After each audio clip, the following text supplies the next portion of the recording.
Good afternoon. I'd like to call back to order the Pasco County Board of County Commission meeting of October 22nd, 2024. Please silence all electronic devices and mute your microphones.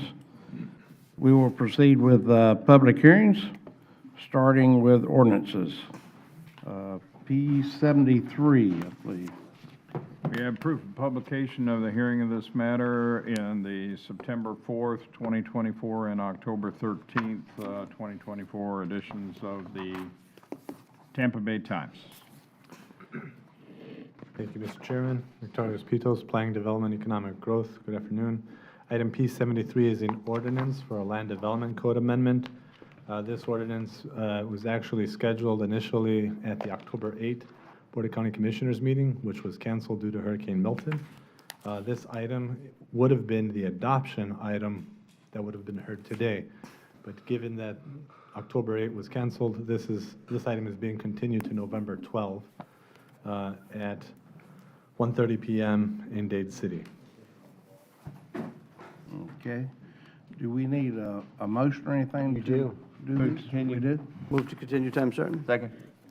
Got a motion and a second. All those in favor say aye. Aye. Aye. Motion passed 5-0. Move on to P74. Mr. Chairman, Mr. Stein-Snyder,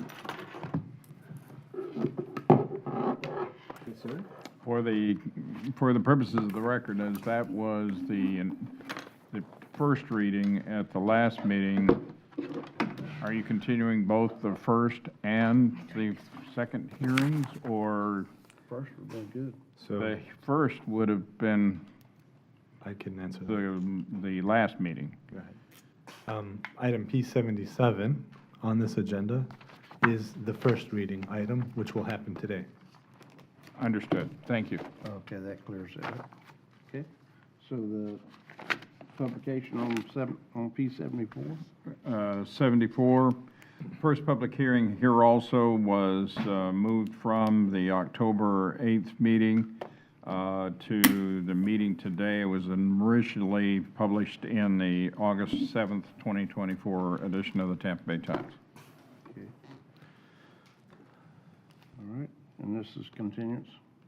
Thank you, Mr. Chairman. Item P74 is PDE 25-0007. This is an ordinance amending the Land Development Code for tree preservation and replacement standards. We're currently working with stakeholders and wrapping up a new version of the ordinance, which will be brought back. Therefore, this is being requested for a continuance with date uncertain. We will republish to bring this back. Why date uncertain? Why not like the next, in 2 meetings? I don't want to leave it date uncertain. We got to get this fixed. It may be because it's been continued a number of times already, so we have to republish anyway. Yeah. Okay. All right, Move to continue date uncertain. Second. got a motion second. All those in favor say aye. Aye. Motion passed 5-0. Move to P75, publication. Proof of publication in the Tampa Bay Times, September 4th, 2024, and supplemented by affidavit of certified mailings and site postings. Item P75 is PDE 25-0179. This is an ordinance amending the Pasco County Comprehensive Plan, providing for a small-scale comprehensive plan amendment to the future land use map, map 2-15 and sheet 03, from ROR Retail Office Residential to IL Industrial Light on approximately 16.84 acres of real property located at the southeast corner of the intersection of Diagonal Road and New York Avenue, and providing for additional text amendments as necessary for internal consistency, providing for repeal of severability and an effective date. This comes to you with a recommendation to approve the proposed comprehensive plan amendment and adopt the ordinance by roll call vote. And there's a presentation if so desired. Chairman? Yes, sir. Hey, Terry, you know my question. Just on the record, we have the live local provision on this one. Yes, sir. Thank you. Okay. Pleasure of the board. Mr. Chairman, Yes, sir. just to talk about this, Terry, have we looked at closely what this, if the road structure can handle this change? Yeah, you mean the pavement surface? Yeah? From a comprehensive plan standpoint, we have not looked at the pavement surface. We've looked at the road capacity, and its location along arterials and its relationship to arterials and collectors, but not necessarily the construction of the road. All right, I'm going to say, I just went through a situation up in Shady Hills where we made approval on something coming in without seeing the site plan come in, and because one decision was made before the other decision made, there's a big issue with the connection. Diagonal Road, I think, is a very sandy road, tough to travel on. It's a very important road. So I'm going to say that I would rather hear this at the same time the zoning amendment's going to come in and change in. I mean, we can do it so it doesn't slow it down, but I think if we hear them together, I'd feel much more comfortable, because I don't want to take a land use change that's already been done, and now I got to go deal with something else. I'd rather look at it both together. It's been a very tough area for years to develop industrially. I think it should, but I think we should be looking at both of them together. Is this coming in as a planned development or a Euclidean zoning? My understanding is that it will be coming in as a Euclidean rezoning later. And you can't take them together. Yeah, they have to be separate. The comprehensive plan amendment must be effective before you can rezone the Euclidean. Haven't we done it before where? Not we have since both- I've been your county attorney. Well, just let me finish. Let me finish my question. Okay. We've had some times where we have a land use coming in, and we'll see the land use, then we'll hear the zoning, and then we'll rule on the land use first, and then look at whether to decide to go with the zoning. On an MPUD, you can do that because you can make the zoning effective subsequent to the plan amendment being effective. So you can delay the effective date of the rezoning. You can't do that with Euclidean. Unfortunately, that's the law. If we approve this, it gets sent to the state, then it's going to come back to us for a final approval, correct? Nope. No, This this is is small one and scale. done. Small. Well, I want to, well, all right, so what things can we look at with this project? So I mean, I'm concerned about the infrastructure in place, especially on Diagonal Road. So the question is, is whether or not the team has looked at whether there is adequate infrastructure to support this comprehensive plan amendment. And even if the current, if there's sufficient right-of-way, whether the right-of-way can be upgraded to handle this, and that would be a site plan. So I do have a Call. suggestion, Mr. Chair. They do have to do a substandard roadway analysis in connection with the rezoning. So I don't think there's anything preventing the board from having that substandard roadway analysis presented as part of the plan amendment if you wanted to continue the plan amendment until that analysis has been done. Okay. That- Yeah, I really think it That's needs up to to the be. board. I'm just saying that date, Terry's right, the data on the substandard roadway analysis is typically not presented with a plan amendment, it's usually presented with a rezoning, but I don't think there's anything preventing the board from wanting to see that analysis before you take action on the plan amendment. But I'll let Terry and the applicant comment on that further. The applicant wishes to address Okay, the board. Ms. Willhite? Good afternoon, Barbara Wilhite, 6327 Grand Boulevard, Newport Richey, 34652 for the applicant. We are happy to continue it. You know, this has been a long journey, trying to take this property to industrial. When I was hired, my client said the staff was going to initiate this comp plan amendment. So I'm glad to hang in for the journey and make sure that any issues are addressed. We can agree to a month continuance and we can work with staff. Okay, thank you.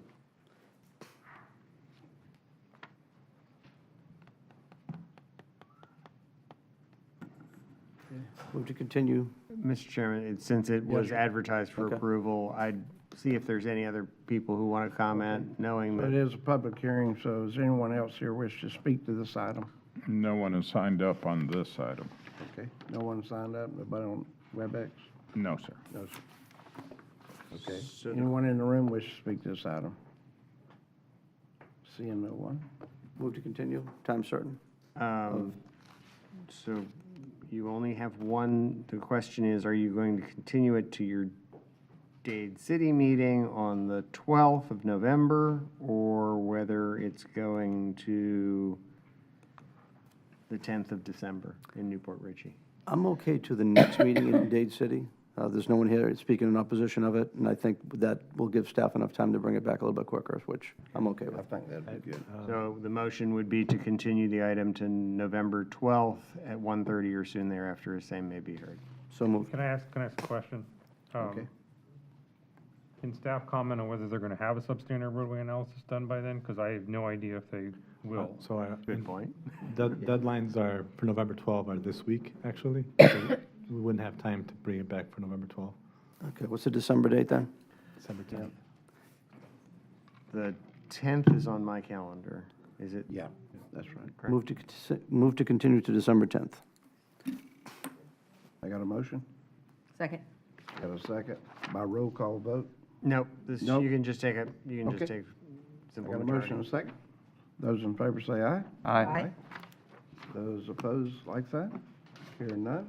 Motion passed 5-0. Okay, move on to B76. D76, we have proof of publication of the hearing of this matter in the September 4th, 2024 edition of the Tampa Bay Times, supplemented by certified mailings and site posting affidavit. Okay, Item P76 is PDE 250012. It is, I'll complete the title there. An ordinance amending the Pasco County Comprehensive Plan, providing for a comprehensive plan amendment to the future land use maps 2-15 and sheet 18, changing from Res 12, dwelling units per gross acre, residential 12 dwelling units per gross acre, to COM commercial on approximately 3.05 acres of real property located south of Massachusetts Avenue, approximately 1,300 feet west of the intersection of Massachusetts Avenue and Rowan Road, and providing for additional text amendments as necessary for internal consistency, providing for repeal or severability and an effective date. This comes to you with a recommendation to approve the proposed comprehensive plan amendment and adopt the ordinance by roll call vote. We have a presentation if so desired. want to hear a presentation? Well, okay. Is there anyone, this is a public hearing, is there anyone here to speak to this item? Seeing no one? Anybody on WebEx? No, sir, Okay, not for this item. all right. Go forward. Move rule. I have a motion Second. and a second. This is not a roll call. is This it? one is a roll call. All right, this is a roll call vote. District 2, Commissioner Wakeman. Aye. District 3, Commissioner Starkey. Aye. District 4, Commissioner Yeager. Aye. District 5, Commissioner Mariano. Aye. District 1, Chairman Oakley. Aye. Motion passed 5-0. Move on to P77. And to clarify, this item was published for hearing on October 8th in the Tampa Bay Times, September 4th, and October 13th of 2024. Again, it was continued due to Hurricane Milton to be heard at this time. Okay, and there's no action required on this item, but a reading of it, I guess. We do have one signed up for this. Oh, you have one signed up. Yes. Okay. Thank you, Mr. Chairman. Item P77 is PDE 250003.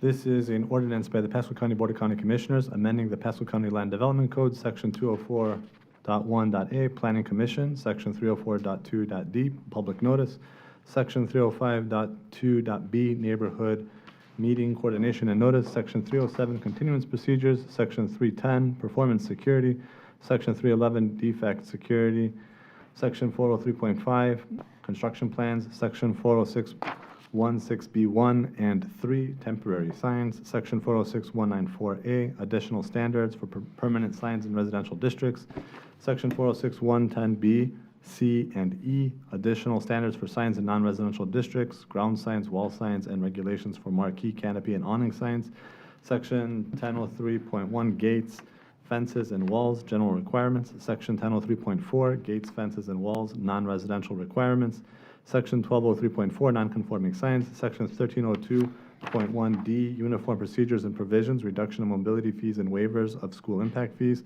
Appendix A, definitions and other sections as necessary for internal consistency, providing for applicability, repealer, providing for severability, inclusion into the land development code, and an effective date. This is the first hearing, and the board is requested to accept public comment. The second hearing will be held on November 12 at 1:30 p.m. in Dade City. We have a presentation if so desired. So this is Land Development Code Amendment number 74. Its proposed amendments were presented to the horizontal roundtable and interested parties on September 18 of 2024, and the LPA found the proposed amendments consistent with the comprehensive plan on September 19, 2024. As I can't see the screen from that far. I'll walk through each of the amendments very briefly.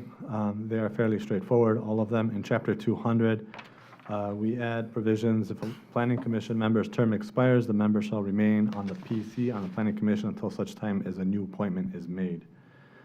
Chapter 300 in procedures, we clarified that posted sign is to meet the specifications in the development manual. This item, as well as the next two items, are referring to the public hearing notice signs that we've talked about previously. Chapter 300 clarifies the posted sign to meet specifications development manual. Chapter 300 procedures, Section 310 performance security, we added clarifying language to the section to make it internally consistent. Chapter 300 procedures, in Section 311 defect security, we added language to the section, again, for internal consistency. No changes were made in the Chapter 400 permit types and applications, Section 403.5.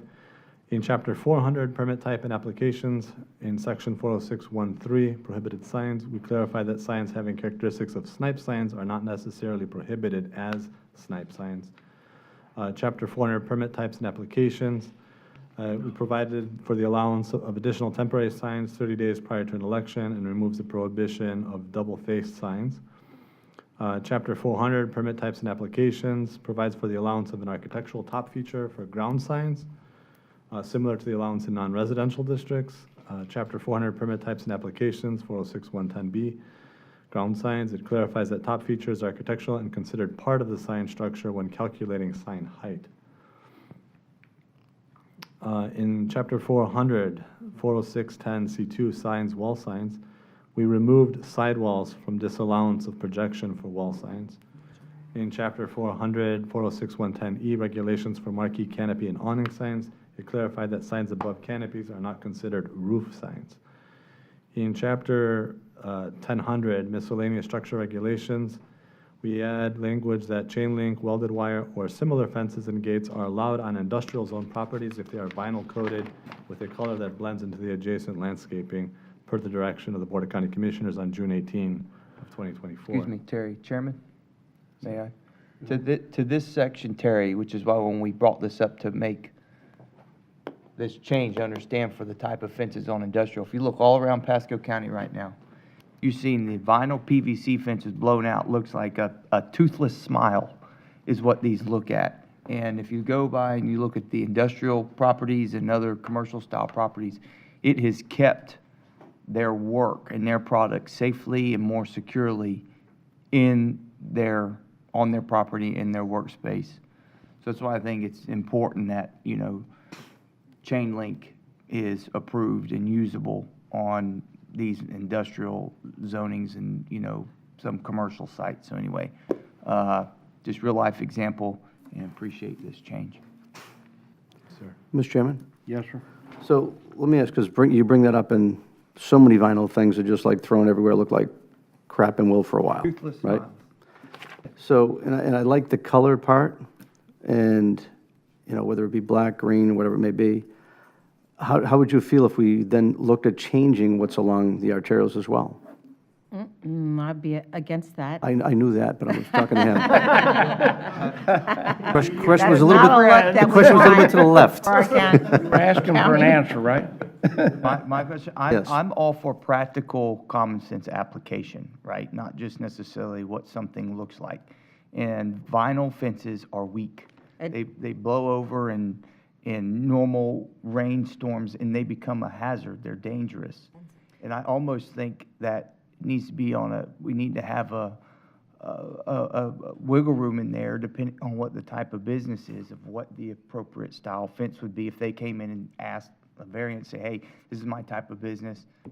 Vinyl will not be secure. We take a look at it, and then we could agree to put chain links or, Masonry, like they used something to. other than. So I'm not opposed. I'm all for, common sense, practical solutions here that don't break the bank either. So the other application that they can use, because I don't think we should be lining our arterial roads with chain link fence, is vertical metal fencing, which is what they do everywhere else, where they don't allow chain link on their main roads. And that is very safe. Frankly, that's what I would have gone for in a lot of places. I tried to do that with the school district when I was on there, and that's what Tampa does around their schools, is vertical. And I showed what that looks like. It's not that much more. I kind of agree with you on the vinyl fences that we're letting all these developers put up. Back in the day, before we had all that, they all did masonry fences. If you look at along Starkey Boulevard on a Longleaf, it's all masonry. It's either brick or concrete block. And the vinyl fences, in my mind, don't hold up. They get dirty. You go to clean them, you ruin them. They're a problem. So, but I'm okay. I bent on the industrial for chain link as long as it's coated, but you can't do that on the other kind of businesses. And what was it you suggested? Vertical, maybe you can show a picture what a vertical metal fence looks like. Okay, I just It's wanted where to- the rods go, they're usually square and they're tall. And frankly, they're much more, yeah, they're much more secure, security-wise, than a chain link fence, because chain link fence, you just put 1 foot in and hop over. Nice, too. Yeah. Yeah. With a vertical metal fence, it's much harder to climb over and has a lot more security. go. Yeah. Well, those are, there you go, that. Yeah, and that's a fine alternative. So what's the procedure and can that be Well, changed? is he done, well, they can do that already. They can put, so we're changing to allow chain link for industrial. And a commercial can use that metal fence right there, rather than, but most commercials don't even put up a fence, really. That's true. Very rarely does a commercial put up a fence. Is this something we need to change? Right, Terry, nothing precludes a commercial from putting up a vertical metal fence like that? And if we miss that, then we should make sure they're allowed to put that kind of I fence don't in. believe so, but I'd have to go back and check to be fully clear on that. Are you looking for an option, or are you looking for a prohibition? So, so if you're looking to move to that style fence along the arterials, they're gonna have to make a change to the code. If it's just an option, I would think that it's a fence, so Right. they have the ability to do that right now. Although we can clarify that between the first and the second hearing. Here, we'll get an answer. I think Brad's going to answer some. Hi, Brad Tippin. We have code currently that says chain link fence cannot be visible from the rights of way. So this is actually allowing chain link fence as long as it is coded in the industrial areas, but it doesn't supersede the other code requirement outside of the industrial areas, and they are allowed to use any of the other metal types of fences that they want to use. Okay, so it's in This is there. not chain link. No, Correct, no, I was just saying that's how the two things kind of interplay and overlap. The chain link would be allowed by this, as long as it's the coded type in the industrial parcels, but it would not be allowed within visibility of the right-of-way in other areas of the county that are not industrial parcels. They could still use the vertical metal and other decorative metal styles of fence. Okay. Brad, before you leave, is there another option?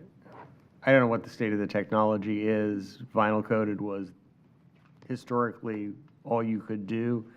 Do they now have a different way to color chain link. I just don't want to, if it's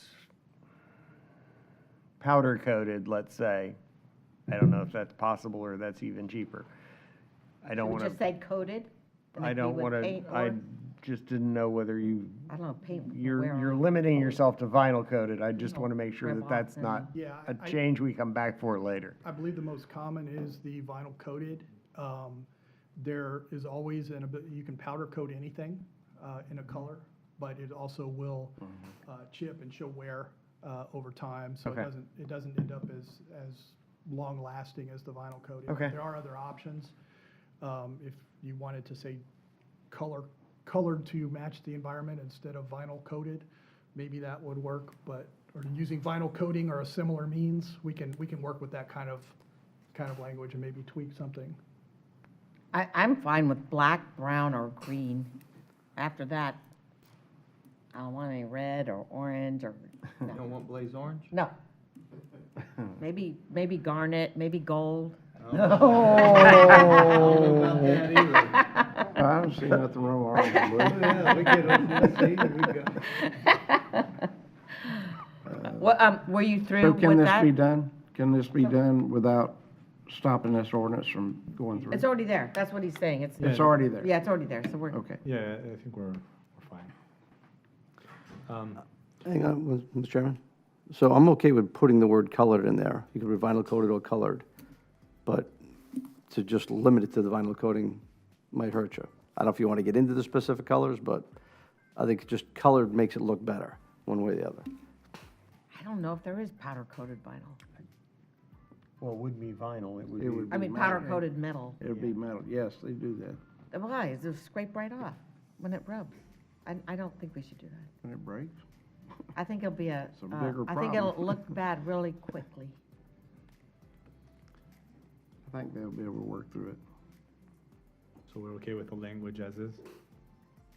I think so. If it's in there, then we're okay. Just, everybody knows that that's what we need to be asking for, so. Chairman? So the Yes. switch, Commissioner Merrill, you just want to add the word, Or colored. what's your language specifically? It would be or colored, Or vinyl coated colored. or colored. Brad, is there such a thing? I mean, are we gonna have people standing there spray painting their fences? So, yeah, that may be the issue, is you might have I don't some- think some that's a good idea. self-do-it jobs, but I don't know how economical that would be, that's all. there is always, gonna be a nightmare. in this situation, we always have the alternative standard process, that if somebody does come in with a different idea as to how they want to do it, we can work through that process and get that approved, as long as we know the intent is to have that color there. It can be something other than vinyl, we can work with that too. So through staff, we can get that accomplished. Okay, that's good to hear.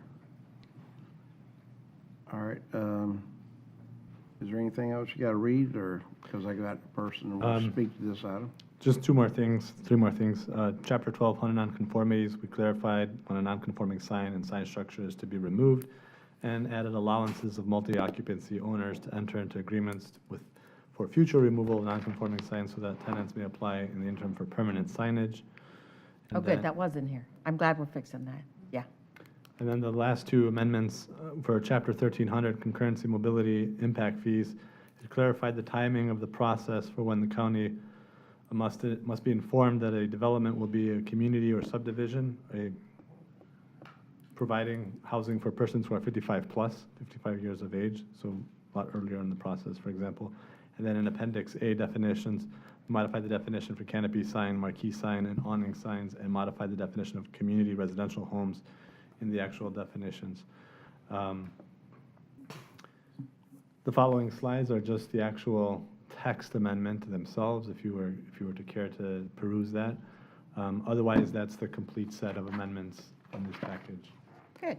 Mr. Chairman, Yes, sir? would you go back to the part where you talk about the sign dimensions, where if you had a design outside where the lettering was going to be, that would be counted against the The square footage? architectural, Yeah, architectural? Yeah. You want to see the actual language? sure.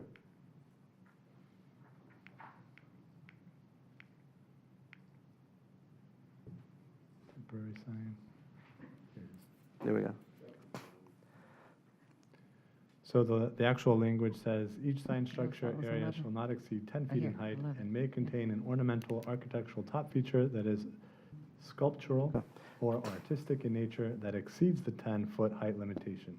The ornamental architectural top feature shall not exceed 10% of the overall height of the sign structure and shall be considered part of the sign structure when calculating sign height. And that's for residential districts. Those are like Correct. subdivisions. Yeah, I mean, I'm just thinking of, let's say you were in a certain neighborhood, like, I'll give you an example, Fairway Oaks just had their whole sign crushed over, I think, by the storm, it looks like. Oh, I didn't Right, see so it. it's I falling didn't over, notice. they gotta redo it. The nice thing about the sign was they had a nice big sign with the lettering in there about it, and the brick was part of it, but if it's over that height and you're gonna take away their sign, it takes away the thing. I think Trinity's done some gorgeous signs, the fleur-de-lis, et cetera, that look good with that extra little bit of height. I don't think it's a detriment, but I think it adds something to somebody's creative ability to make their sign look better than just a standard box. So I really want to penalize them for making it look nicer.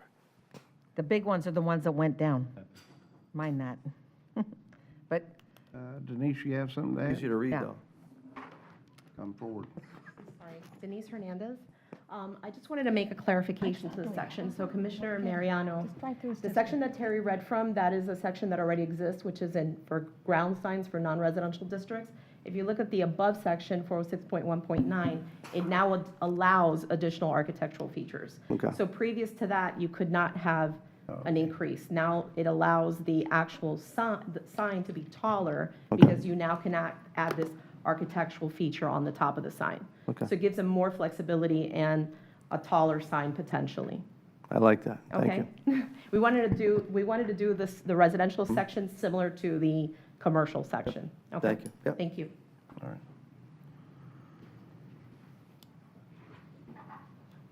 do you have to take public comment? Yes, Darn. okay. Macquarie King? Name and address for the record. Good afternoon. My name is McCare King with the law firm of Icard Merrill, 2033 Main Street, Suite 600, Sarasota, Florida. I'm here today on behalf of my clients, Benderson 85-1 Trust and 95 FLRPT LLC. They are the owners of Ridge Plaza, which is located at 8601 Little Road. We're here today in support of the proposed amendments to LDC Section 1203.4, specifically related to nonconforming signs. We feel that the new addition of subsection 3 allows multi-occupancy parcel owners to fulfill their contractual obligations to their tenants. I just want to take a minute to thank staff for all of their hard work and time on this item. I will cede the rest of my time unless you all have any other further questions. But again, we urge you to vote approval of this item. Thank you. All right, thank you. Okay, there's no action required. Move to approve? No. No it's action this required. Oh, no action. First hearing, you can do that on the 12th. All right, second. All right, I let's don't move have on this thing in my ear. to procedures. Mr. Chairman? Yes. If I may point to P78, it is an item that should have been in this top section that we're currently in on the agenda.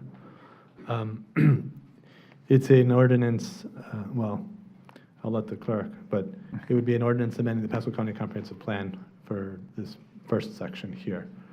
And it's a continuance, so I can read the official title if you'd like, and then, We might as well go ahead and continue it since it should have been in the ordinance section. correct.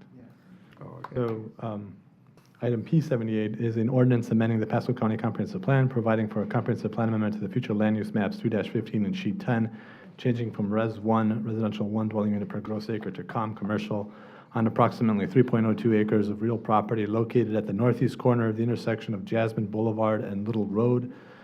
This comes to you with a recommendation to continue the item to the December, I believe, 10, 2024 Board of County Commissioners meeting at 1:30 p.m. in Newport Richey. And for the record, there was proof of publication on this in Tampa Bay Times, September 4th, 2024. Vote to move that. You can, Motion for yeah, you can. you- Okay. Motion to, I need a motion to continue this item. Move to continue? Second. Motion second. All those in favor say aye. Aye. Aye. Motion passed. Now, would you give us the procedures? I'd be happy to, Mr. Chairman. There are two rezoning agendas, regular and consent. Staff will present each application to the Board of County Commissioners. If staff or Planning Commission has recommended approval and there is no opposition, the application will be considered by the board without further presentation. If staff or Planning Commission has recommended denial, or if there is opposition to the application, the applicant will be given 5 minutes for presentation. The opposition will be given 3 minutes for each individual or 5 minutes for a group representative, and the applicant will be given 3 minutes for rebuttal. Any individual disagreeing with staff or Planning Commission recommendation or anyone wishing to object to any condition of the rezoning may at this time request that the petition be pulled from the consent agenda, in which case that application will be heard under the regular agenda later on during the meeting. Otherwise, all rezoning applications on the consent agenda will be approved by a single motion and vote. If you wish to speak to any petition, please give your name and address and whether or not you've been sworn for the record. These are quasi-judicial public hearings. The law in Florida is that mere public support or opposition of an application is insufficient for the board to take action. Please limit your comments to those criteria found within the board's land development code for rezoning. Okay. I'll swear them in. At this time, if any party in the audience intends to speak to any of these rezoning items, we'd ask that you please stand. Any other party that intends to give testimony relating to these rezonings, if you please raise your right hand. Do you swear or affirm that the testimony you will give in these matters is the truth, so help you God? Thank you. And when you come forward, please just state that you were sworn previously. Okay. All right. Item P79. We have proof of publication of this matter in the Tampa Bay Times, August 28, 2024.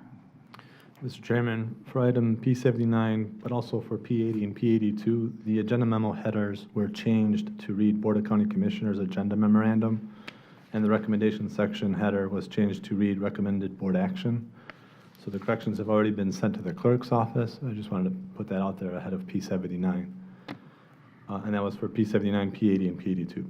But for P79, this is a zoning amendment in the name of Siddiqui Rafat Ali. It's a change in zoning from C1 Neighborhood Commercial District to a C2 General Commercial District in South Central Pasco County at the southwest corner of the intersection of Black Lake Road and Geneva Drive, containing approximately 0.57 acre. This is recommended for a continuance to the December 10, 2024 Board of County Commissioners meeting at 1:30 p.m. in Newport Richey. Okay. All right. Do I have a motion? Move to continue? Second. Motion and second. All those in favor say aye. Aye. Aye. Motion passed 5-0. Move on to P80.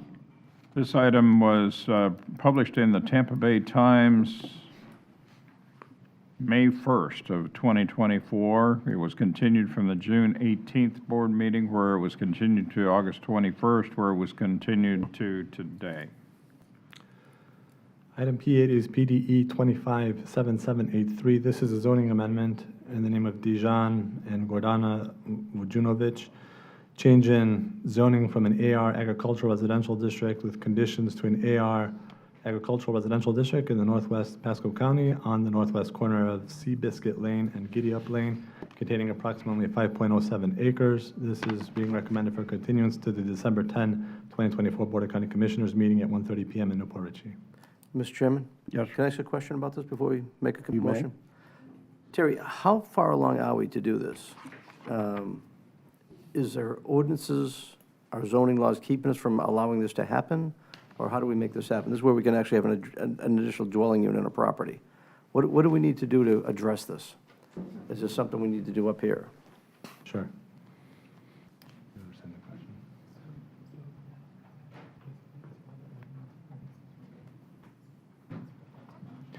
You're referring to the accessory dwelling unit ordinance? Yes. So that is a draft of that ordinance has been prepared. It's currently been submitted to the county attorney's office, and they're actively reviewing it right now. And that will help us with this. Correct. Okay, all right. Move to continue? Second. Got a motion and a second. All those in favor say aye. Aye. Aye. Motion passed 5-0. Move on to P81. Approved for publication in Tampa Bay Times, July 24th, 2024, for the meeting of September 17th, where it was continued to today. Item P81 is a zoning amendment to the name of 52 Realty LLC, State Road 52 Realty. It's a change in zoning from AR Agricultural Residential District to AR Agricultural Residential District, PO2 Professional Office, and C2 General Commercial District in west central Pasco County on the south side of State Road 52, approximately half-mile west of Land O'Lakes Boulevard, containing approximately 8.84 acres. This is a request for a continuance to the December 10, 2024 Board of County Commissioners meeting at 1:30 p.m. in Newport Richey. Okay. Move to continue? Board. Second. I got a motion and a second. All those in favor say aye. Aye. Aye. Aye. Motion passed 5-0. Move on to P82. Approved for publication in Tampa Bay Times, August 28th, 2024, for today's meeting. Item P81 is PDE 257818. It is a zoning amendment in the name of HCM Hospitality LLC. It's a change in zoning from a C2 General Commercial District to MF1 and MF1 Multifamily Medium Density District to an MF1 Multiple Family Medium Density District in west central Pasco County on the east side of US Highway 19, approximately 950 feet south of State Road 52, containing approximately 4.44 acres. This is a request to continue to the December 10, 2024 Board of County Commissioners meeting at 1:30 p.m. in Newport Richey. Move to continue? Okay. I got a motion Second. and a second. All those in favor say aye. Aye. And Mr. Motion Chairman? passed 5-0. Mr. Chairman? Yes. I wouldn't mind meeting with the staff on this, even the applicant at some point, so you can get with me when you get a chance. Will do. Okay. All right, we move on to P83. P83 was published in the Tampa Bay Times, August 21st, 2024, and there was supplemented by certified mailings and site posting affidavits for the October 8th meeting, at which point it was continued to today due to Hurricane Milton. Item P83 is PDE 257795. This is a zoning amendment, Northridge MPUD Master Plan Unit Development, Northridge 829 LLC. It's a substantial modification to increase the residential density from 700 units to 758 units, detached and villas, on approximately 178.15 acres, located south of and abutting County Line Road North, 1.25 miles northwest of the Suncoast Parkway. This is requested for a continuance to the November 12, 2024 Board of County Commissioners meeting in Dade City at 1:30 p.m. Mr. Chairman? Yes. Why would I hear that in Dade City and not over here? This item was scheduled for today, but there was a break in continuity due to the cancellation on October 8th, requiring a re-advertisement to the nearest, to the next available Board of County Commissioners meeting. I mean, I think I want to have this item over on this side of the county. Can we move it to the next If meeting? it is the Date certain? pleasure of the board to put it for December 10. May I? Is that a problem? Yes. Barbara Wilhite, 6327 Grand Boulevard, for the applicant. So through no fault of our own, we were supposed to have this done in October. There is a CDD running at the same time. This project is already in construction, needs financed, needs money. It's going to die on the vine. There's no reason why we can't have it heard in Dade City instead of Newport Richey. I would ask for to please, it's not our fault that this is the way all the hearings are running out. What's But happening on the project? This project is increasing the density from 700 to 770 units. Did they add land to it? No. Yeah, that's true. It was actually 770, now it's 753. No, what happened was when this project initially came forward at the board meeting, there was a request to increase the commercial intensity from 40,000 square feet to 60,000 square feet. We didn't want to delay at that time because it came up at the last minute.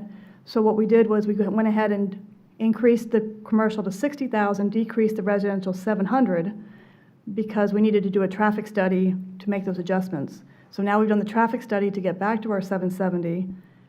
We've now reduced it to 753 because in negotiating with staff, we increased the size of the lots from 40s to 50s for those 53 units. So it's been a procedural mess from the day we were here trying to get approved. We're trying to get this project moving. We've got a utilities project underway to extend your utilities, 6 miles on sewer, a couple miles on water in good. conjunction with the county. We really need to get going. We're going to lose all of that we put together on this project if we can't have this hearing next month. Okay. So what's the date you want? November 12th. Move to Because continue, when they're in the middle, they flip-flop. move to continue November 12th. Thank you. Second. I got a second? Got a motion and a second? All those in favor say aye. Aye. Motion passed 5-0. P84, and I will inform you that this is a consent item. We have proof of publication in the Tampa Bay Times, August 28, 2024, supplemented by affidavit of certified mailings and site postings. Thank you, Mr. Chairman. P84 is PDE 257817. This is a zoning amendment, Anodyne 54 LLC, change in zoning from a C1 neighborhood commercial district to a C2 general commercial district in the southeast of Pasco County, northwest corner of the intersection of State Road 54 and Point Cypress Boulevard, containing approximately 1.31 acres. This comes to you with a recommendation of approval. Okay, this is a consent item. Is there anyone here wish to speak against this item? No one signed up, no one online. Okay. Seeing no one, pleasure of the board. Move approval. Second. I got a motion and a second. All those in favor say aye. Aye. Motion passed 5-0. Move on to P85, a consent item. Have proof of publication in the September 4th, 2024 edition of the Tampa Bay Times, supplemented by certified mailings and site postings. This is a first hearing. The adoption hearing is scheduled for November 12th in Dade City. Mr. Chairman, item P85 is a zoning amendment that has been initiated by the county. It is in the name of Suncoast Lakes MPUD Master Plan Unit Development by the Pasco County Planning Services Division. It's a modification to the previously approved master plan and conditions of approval to reflect and memorialize subsequent revisions thereto on approximately 483.5 acres in the south and central market areas. This is the first of 2 Board of County Commissioners hearings. No action is actually required for this first hearing or reading of this ordinance. There can be a presentation if so desired. I'd like to see it. Okay. I want to see how they're laying it out. Curious. Do we take public comment on it? You can list no action required. Good afternoon, everybody. Tammy Ann Snyder, Planning, Development, and Economic Growth Department. And here we have item PA85, PDE 257826, a zoning amendment for Suncoast Lakes MPUD, Master Planned Unit Development. Here is the zoning map and the future land use map, the context map. This is the proposed master plan. This is a staff-initiated modification to ensure that all the MPUD documents reflect the intent, the entitlements, and the growth pattern of the MPUD, and to memorialize and approve the changes to the last BCC-approved Suncoast Lakes MPUD approval, which is in 2009. The PC heard the item at the September 17th, 2024 hearing and unanimously recommended to vote to recommend approval to the BCC. And this is the first of 2 BCC hearings, as Terry mentioned, so there's no action required at this time.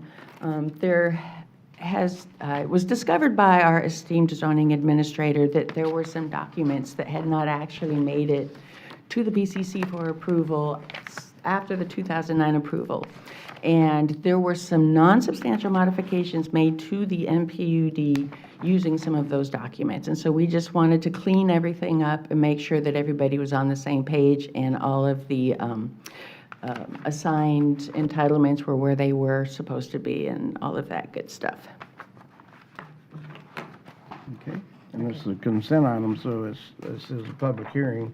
Is anyone here to speak against this item? Come forward.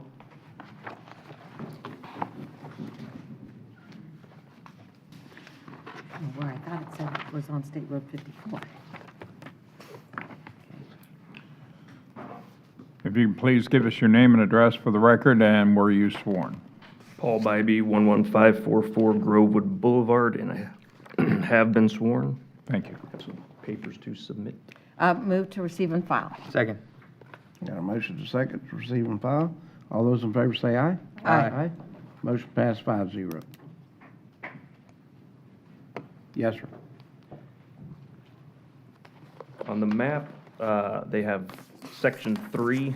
It's right behind the racetrack gas station. They're adding hotel to that. I think it doesn't align with the current landscape, and it's a misuse of the land. There's got significant issues, as you can see on the map there. Everyone leaving the car wash, the racetrack, and the U-Haul have to go east to the intersection of Silver Palm and Murcott Way to get out and go out 52 West. All the residents in Grovewood Estates are already sitting there forever trying to get out. Partially the reason is, if you see that thin blue line coming south off of 52, right next to number 1 where the car wash is, there's a median there.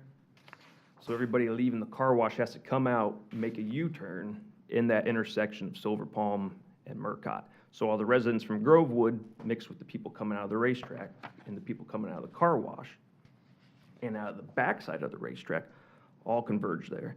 And now the U-Haul, anyone wanting to come out and go west is going to come out at that intersection also.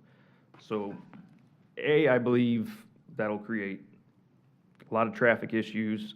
Another thing is you see the red area C, that's all conservation land. And you can see the outline, the little line of what's actually wet or not. That little dot by Silver, that's my house. We flood already when somebody spills a pee. I'm more concerned than ever about stuff being built right there. If you're gonna put 2 acres of asphalt and concrete right there, that's all gonna flood in. Noted in 3, the little line where it says Palm, that's the lowest lying area, like in the whole section there. All the water pools right into that big bowl, and if we don't drain out properly underneath the road, it actually goes out to Griffin's land. Our conservation leads out there and it drains out. It's a small metal culvert, it's a private road, it's not gonna be able to handle that. Once the water goes over that culvert, we all flood in. And it floods over Silver Palm too, which traps the residents in Suncoast Lakes many times. Can we pull that up on the, is it Pasco Mapper or pull it?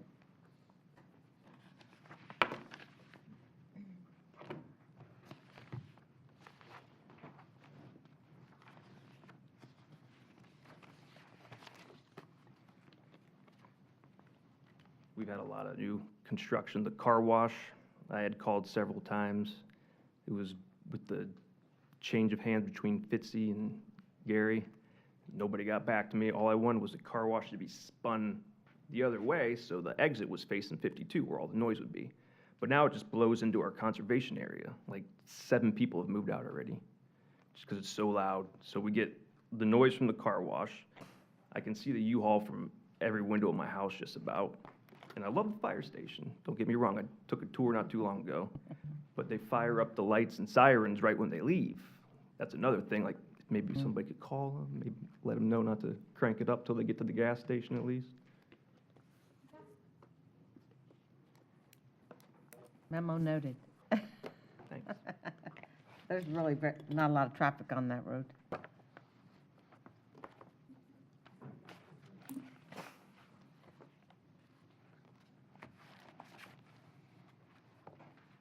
Is, what's under construction right there? Is that the, Storage facility. no, to the left of the gas station? That's at Paul Jollo's car wash. That was the car, yeah. Oh, that's the car wash? I had to resort to getting Jallo's phone number myself and talking to him about turning it around, but it was too late. Nice guy. I like Paul. Okay, so where are you saying they do U-turns? What's the path of the car wash? So the car wash has a one-way exit on the, you kind of see where those shipping containers are Yeah. mustered there. There's a one-way exit there. There's an exit out the gas station. You come out to Murcott, and right where it says Silver Palm Boulevard, all that is median. So people coming out of the gas station from that other exit have to come out and make a U-turn. So we all converge in that one spot, and now the U-Haul people coming out where that road, right where the cursor is, they're gonna be coming out too. That's for everybody that wants to head west on 52. Everybody has to go out that way.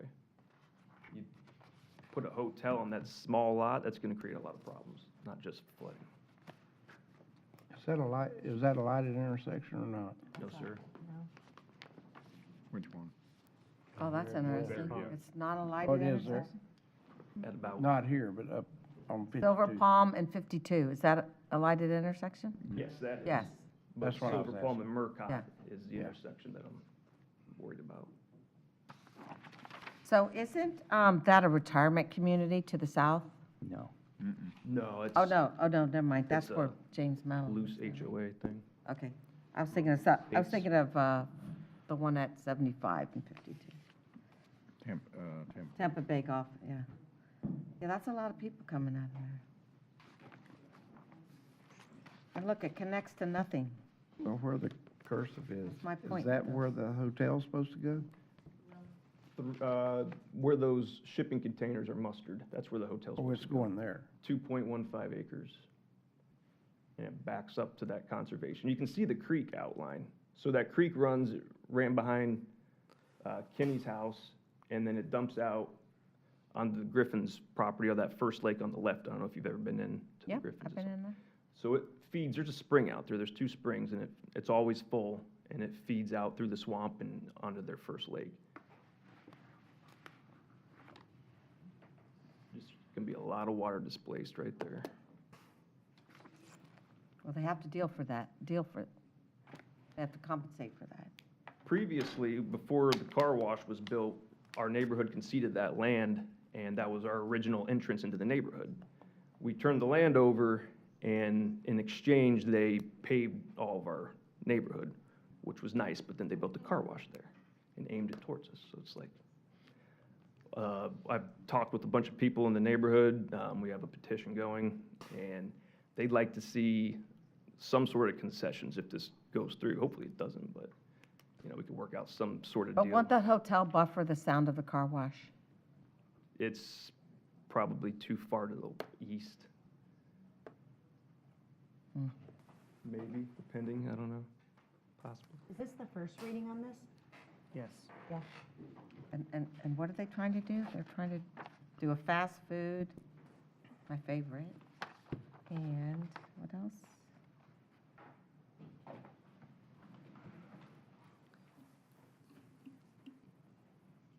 So what is in the little square that you have labeled 2?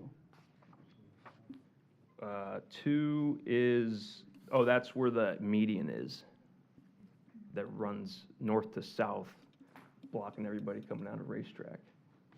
Okay. So that forces everybody to make a U-turn there. So the U-Haul is behind that? It is to the southeast just a little bit, where all those retention ponds, just north of where that sandy patch is there. But what's going on that corner, on the corner of Silver Palm and 52, that, on the southeast corner, right there? As far Right as there. I know, there's 3 lots that are for fast food or something like that. That would be right in front of the U-Haul, the largest storage unit I've ever seen. Well, Terry, will they exit out on the 52 from those 3 lots on that? These are, it's a 3-lot commercial subdivision. They likely would have access, but you could see on the Pasco mapper that there's a tract that's been established for ingress egress for the commercial. So if the access point is to the east, towards the detention pond there, for 52. It's noted it's the purple line on my map. That's the. Oh, right there's the, Oh, that's another road that's Yeah. going to go between the U-Haul and the other commercial, and also exit onto 52, right? I guess right turn only? Correct. What? What's someone saying that it's not right? You can't talk from there. Are there any other exit points from the property on the left? No, Murcott is a residential road, narrow residential road. And people dump out coming to and from they'll come in and they'll loop out of the racetrack and they'll hit Murcott and they'll come to the stop and then they'll cut across and then go left to get out. And it's the same for the car wash there. So this residential road is what it is. That segment of road has become, heavily trafficked from the commercial activity that's going on here. And then it's the only way really in and out with the residents on Murcott. Is that a private road? Yes. Oh, well, that's So not right. the access through there is, when you come around past Ken Ratcliffe's old place, then you start, it probably wasn't as bad before that, where the car wash was set vacant for a long time. And then when the racetrack came, it was just an easier way for people to come in and out with the flow of traffic. Because you come in, hang a right if you're coming in from the light. If you're coming east, you have the entrance in next to Ratcliffe's place, and then you sneak out the back. It's just kind of the natural flow of how people move, but it's stacked up cars for the residential folks. Paul, is there a bus stop in there? It's, they moved it. I'm going off memory from when my grandmother lived back in there, so, They moved it to the corner of Grovewood and Murcott. Okay. Right where the loop starts. okay. So it's a choke point, really. It's an So older community. It's been everybody around a that's- long time. Everybody that's even on the property hadn't been developed yet, if they're going back west on 52, they have to come out to this intersection and go and take a left turn, right? And that's what causes the issue. Well, you're gonna add more commercial to it, so it's not gonna get better, it's gonna get worse. There is not an Excel lane either, I think, coming out of Silver Palm turning right. Is that right? I see you just go right onto 52. Yeah. Yeah, there's a right turn lane. there. Are we, I know, but A lot of accidents. people gonna be pulling U-Haul trucks out of there. They're gonna pull right out onto 52? Or wait for a light. I can see it being a problem getting out of there. There is an easement in the back of my neighborhood. If you see on my map, I believe it says 41 and 42, just south of my house. You see those little plots? I'm not sure exactly what that is, but there is, that's my private drive, but it's an easement, I guess. So I drive down there to get out. And that's where the median ends on Silver Palm, so I used to just hop the curb and drive out there. I don't do that anymore. Okay. We have some other ideas. Brad, you have something to add to this? Yeah, just one quick comment. Are you running this? Zoom in on that microphone, click on the parcel that's not forward. Yes. And then click on the arrow. Cool. So that front portion there, It is ours? that runs behind the Wait a minute. businesses is actually Pasco County owned, Okay, but good. maintained privately. Oh, So We can't see it. that's something that we do a lot of times in these types of, well, I feel like Brad, that are we it should be sure? our road. Are we sure? Because, that's what the. because you've been here long enough to know that the property appraiser shows us on multiple private roads. Somebody in real estate needs to run it down and make sure, because I don't see a dedication on the plat to public. Mr. Chairman. It if I- may be, but I don't see it on the plat. Yes, Terry? If I may, as a county-initiated amendment to this MPUD, we're working with, and will be working with stakeholders within this MPUD. A lot of the issues that have been brought up thus far are site plan related. We're going to be requiring binding concept plans for the developments that are outstanding within this MPUD. If we could bring up the exhibit that illustrates it's a colorful exhibit, kind of shows you what's happening within the development right now. So this image shows you the non-residential parcels within the MPUD. The pink and the orange colored parcels are essentially parcels that have been spoken for. They have either approved preliminary site plans and designs, or their drainage plans are underway, et cetera. So those are already spoken for in terms of their planning and design. The green parcels, which the subject site we've been sort of focusing on, parcel number 3 here, it was designated for either office or hotel entitlement. We don't know which will come in. However, we are placing a condition of approval into the MPUD that will require a binding concept plan for that parcel, as well as the other 2 green parcels that are further to the south, in order to help mitigate some of the design concerns within the development. Additionally, when they do come in for preliminary site plan review, they'll have to go through access management and all those types of reviews as well. And then lastly, we are also working on the blue parcels. There, we're requiring a binding concept plan when they have to come in for a substantial modification. The condition of approval for the green parcels will essentially say something to the effect of what we're working on right now is for preferred uses such as office and hotel, the binding concept plan may be administratively included into the MPUD and then brought to the Board of County Commissioners as a noted item to illustrate what update has been made to the MPUD. Whereas in the blue parcels, the condition of approval will say, thou shalt get it approved by the Board of County Commissioners with a binding concept plan. Well, if I could ask, I mean, you say a site plan, but does that include any road improvements for, like? It'll talk about when the site plan is under review, they will take a look at the impacts to the local right-of-ways. Okay, so we're too So- early here? Yes. So in the orange and the pink, actually, they'll be talking about road improvements also? 'Cause they're the ones that If touch they that had any, road. they've already looked at that. So the orange and pink is things that have moved through Brad's shop already. Mr. Chairman? Yes, sir. So as I look at the site, when I heard hotel, my first thoughts were, and I've always thought this intersection would be a good place for it. I just think they're picking the wrong side. I'm dealing with a residential development right now next to another residential development, and with the hundreds of homes coming in, the impervious that's there, the drainage system they got, I don't think I'm sufficiently protecting the people right beside it right now. I'm dealing with that with the engineers right now.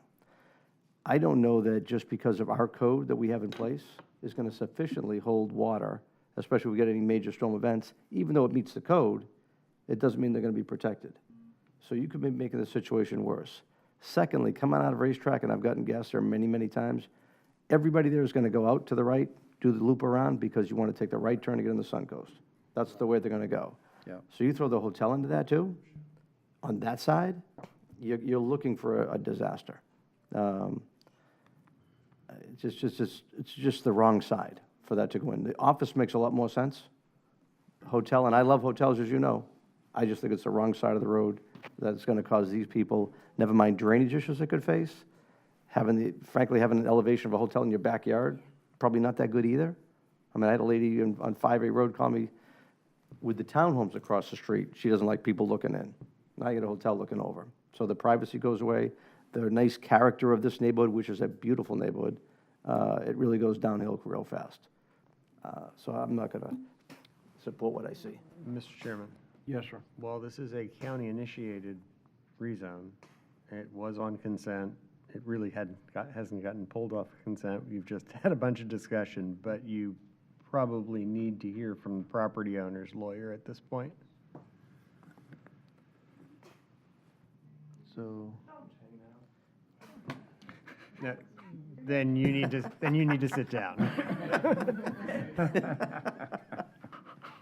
Barbara Wilhite, 6327 Grand Boulevard. I have had the pleasure of representing the master developer of this project. This project's been going on for 30 years when I was in high school, and I've been representing it for about 15 years. So the idea for parcel 3 was to add it's already approved for office use. It's contemplated as multi-story office use today. It's been that way since 2009. The idea of the master developer was to allow for a hotel use on that parcel.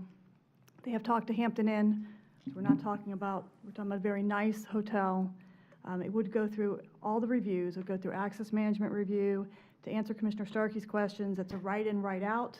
That additional driveway up to 52 is a right-in, right-out. And then there is a new decel XL lane. There were improvements to the roads when U-Haul came through. There were improvements that had to be made, and you just can't see it on Pasco Mapper. But my client has advised that those have gone in already. So again, back to the hotel, approved as an office, multi-story office was what contemplated. We have to go through access management review. At site plan, we have this extra step of a binding concept plan, which the county wants us to go through. But at the end of the day, if the county doesn't want to see a Hampton Inn at the location of very close to the I think that's a great place for a Hampton Inn. at the personally. interchange, my client's not going to arm wrestle. My client's not going to arm wrestle with you all over it if that's not what you want to see there. But as long as everything is done thoughtfully, we go through access management, we go through binding concept review, we go through stormwater review, both with the county and SwiftMud. It might actually end up being a very nice location for a Hampton Inn. So that's what I wanted to add. If you had any other questions that I can answer on behalf of the master developer of 30 years of this project, I'd be happy to do that. Chairman, Yes, sir. I tend to, or I've not been briefed on this project that I recall. This neighborhood, I mean, you put multi-story there, it's going to be overlooking whether it's office or hotel. I just have a little bit of heartburn and agree with Commissioner Mariano about the side of the road that it's on. And then I also want to know if they were planning on flowing that water west and adding more water. I want to get some expert opinion if you're going to flow that water west and have it lean more on the Hallelujah land. We need to know that. So I need to understand what the plan is here. So that's all I have to say. Be happy in between, we have 2 hearings because this is staff initiated, be happy to talk about drainage. Again, if the board doesn't think that hotel's a good use there, let's just leave it like it is today. It's office, and the client can continue to try to be able to sell it for an office use. It's the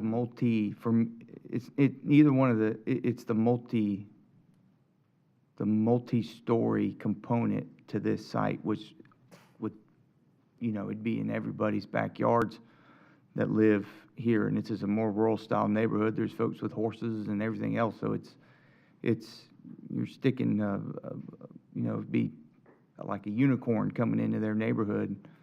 So I'd like to understand this a little bit more before making a decision on it.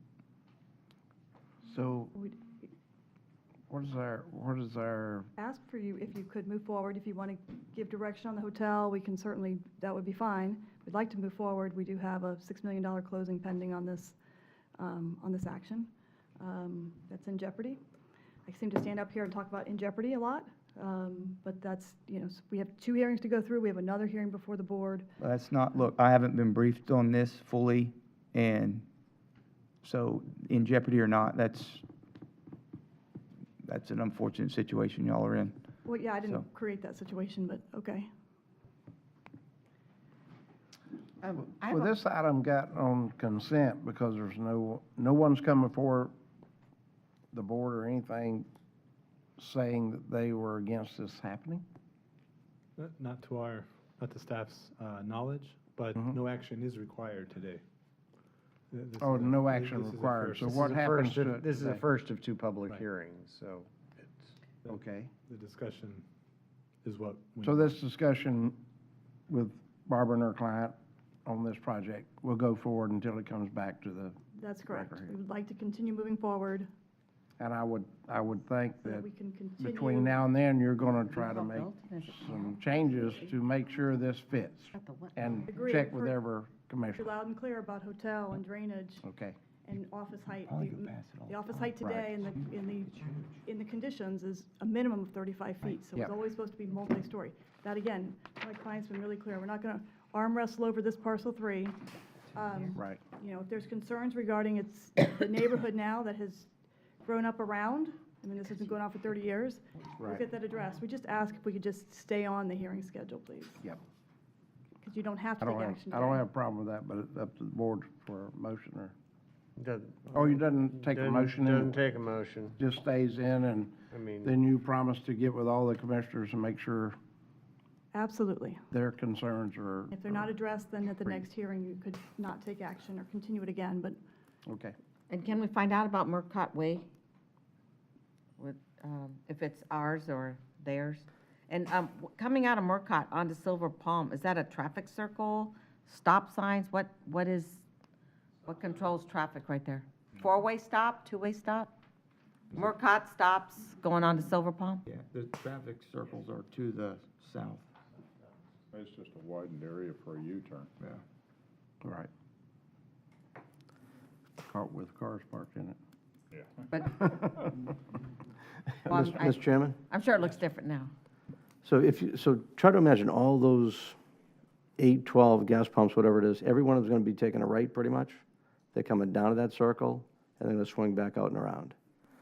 And I'm going to ask you, if we're going to look at this to go down the road, if you think that the best of the swift mud and stormwater regulations we have in order are going to protect the people beside it, I'm going to ask you to go down to Corella Drive, go talk to the residents there that are just having a road built beside them. Where?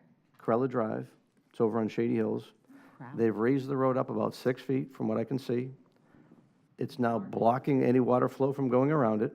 It's now trapping all the water from around. In the pond that they built, 3 giant ponds in the back, crosses the road, connects underneath to a level with only 2 foot of storage for all that overflow that may happen There's no pipes going underneath into the there. road? There's pipes going underneath, but it connects from one pipe to the other pipe, and the bottom is the same height. If a big storm hits when there's a lot of impervious out there, like we just had, to me, that's going to go in there, and it's going to go right over to the yard. Please, go look at Corella Drive, you'll see what I mean. That's not this project. No, it's not, but the reason I'm bringing it up to you is because we always hear about the code's going to protect our people from flooding beside it, because we got these stormwater protections. I'm telling you right now, if you go look at that, you go look at what could happen here, you could get the same thing. Our codes, our regulations do not protect us enough. We got to take an extra step to really look at this to see if it fits. And I promised you that we will do that. We've heard your concern about the use on parcel 3. I'm We- waiting, we I'm will- waiting to hear we your will- concerns, our concerns be met, and. I didn't swear myself in, but I'm But the person. you need to be sworn in right here. Do you swear or affirm that the testimony you are about to give is the truth, so help you God? I do. Thank you. Your name and address for the record, please. This is George Nicholas, I live at 12322 Cassowary Lane, Shady Hills, Florida, on 52. We've owned this property, we closed on it in 1988. We've carried this thing an awful long time. We pay a lot of taxes to this county. We put in a 4-lane road into Silver Palm to get back to the houses that we built in the back there. So we've got adequate roadway. You know, you've got 4 lanes coming in, it goes to 3 lanes, goes in front of the fire station that y'all put in. So the project that we want to get closed on was already approved by the county because they made an error in the zoning, they said, and they wanted to fix it. Okay, I didn't create the error. Staff created the error for some reason, we don't know. Some people left, somehow somebody dropped the ball. All right, our developers already spent almost $1 million in design, and it's been approved. And we wanted to close this thing in June. Now it's costing us $1,000 a day to carry the debt, the money we would have had, $1,000 a day plus expenses. So 6 months of that, it gets costly. All right, we try to do everything the way we're supposed to do it. We propose to do a hotel on that site. I don't care whether we do a hotel on that site or not. If that's a problem, we won't do that, okay? But we're just trying to come up with the highest and best use for the land, like any person in the development business. We're not here to flood anybody, but we've put drainage. If you look at the drainage ponds we put in there, take a look at that stuff. Move it over, you can see them.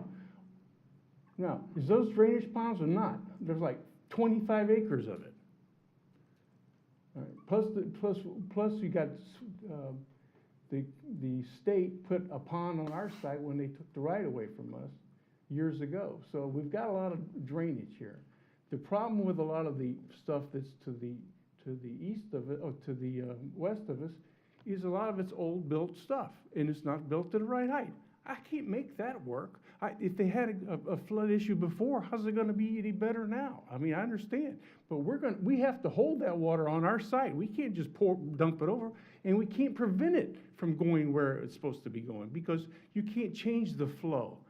Right, Mr. Engineer? You cannot change the flow of water. It's gotta go there, but we don't wanna flood anybody. So if it needs a bigger pipe, maybe that galvanized pipe is probably crushed or is not clean, that may be where the problem is, you know? And I don't know that anybody looked at that, but we could sure willing to take a look at it and see if it needs anything. If it's galvanized, it probably needs to be replaced. And I've already got pipes sitting on the supposed hotel site that we couldn't use out on 52 because we had a conflict. We had to use a plastic pipe instead of the concrete pipe. So if they need to improve that drainage, we don't have a problem trying to help them out with that. But we have a pending contract that we need to get passed. We can argue about all these issues later because it really has nothing to do with the project that we already have, that you already approved, okay? Thank you. Thank you. Okay. There's no action today, so move forward to P86 or 80, excuse me. Yeah, Yeah, P86. P86. Yep. Which, that concludes the zonings. That concludes the zonings, correct? P86, proof of publication in the Tampa Bay Times, September 11th of this year. Uh-oh, here's the undersheriff coming to see us. Welcome, Chase. Hey, good afternoon, Commissioners. Chase Daniels, Pasco Sheriff's Office, 8661 Citizens Drive, Newport Richey. We appreciate your consideration of this grant today. This is a grant for $118,000, or $118,530, which includes all cost, overtime, and benefit for a gang suppression detective. There is no cash match required by the county. This is provided through the U.S. Department of Justice. It is a grant that we've pursued and taken part in for the last several years, and again, specific to gang suppression activity in Pasco County. And we appreciate your consideration. Legislatively, public comment is required, and that's the step we're taking today. So we appreciate your consideration.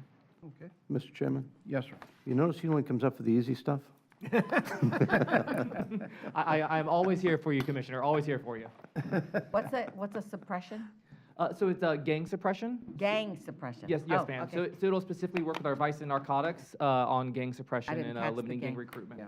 Yes, Okay. ma'am. But they have to have a public comment time, and that's what this is today. They have to go through that and inform everybody what's happening. Yes, sir. Hey, Chair.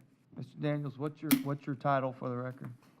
Under Sheriff Community Outreach Operations. I think that's the first time. I wasn't kidding you when I called him the undersheriff.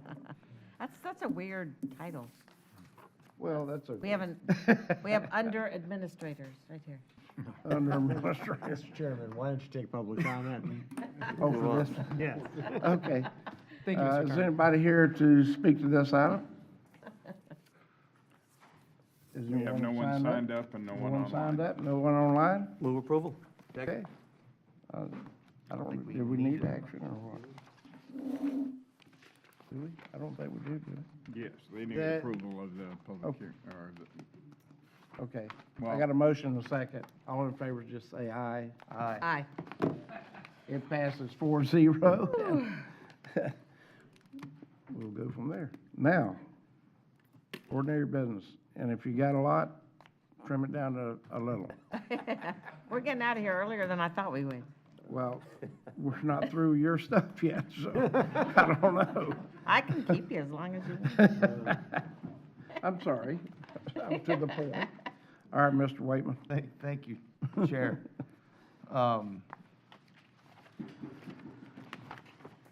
Well, first, I'll just start with just saying to Mike, County Administration, County Attorney's Office, Commissioners, everybody in here, thank you for all your hard work. There is no study, no class, really, that you can take to prepare for how to manage one hurricane, let alone two, within a couple-week time period. But there's a lot that I think, there's a lot of, as much as there's been all the challenges and turmoil and loss, there's an opportunity for this government to learn quite a bit from living through a 100-year rain event and how to plan in the future moving forward. And just watching everything that was happening, my prayers in the morning were beginning, Lord willing, and the creek doesn't rise, and the creek keeps rising.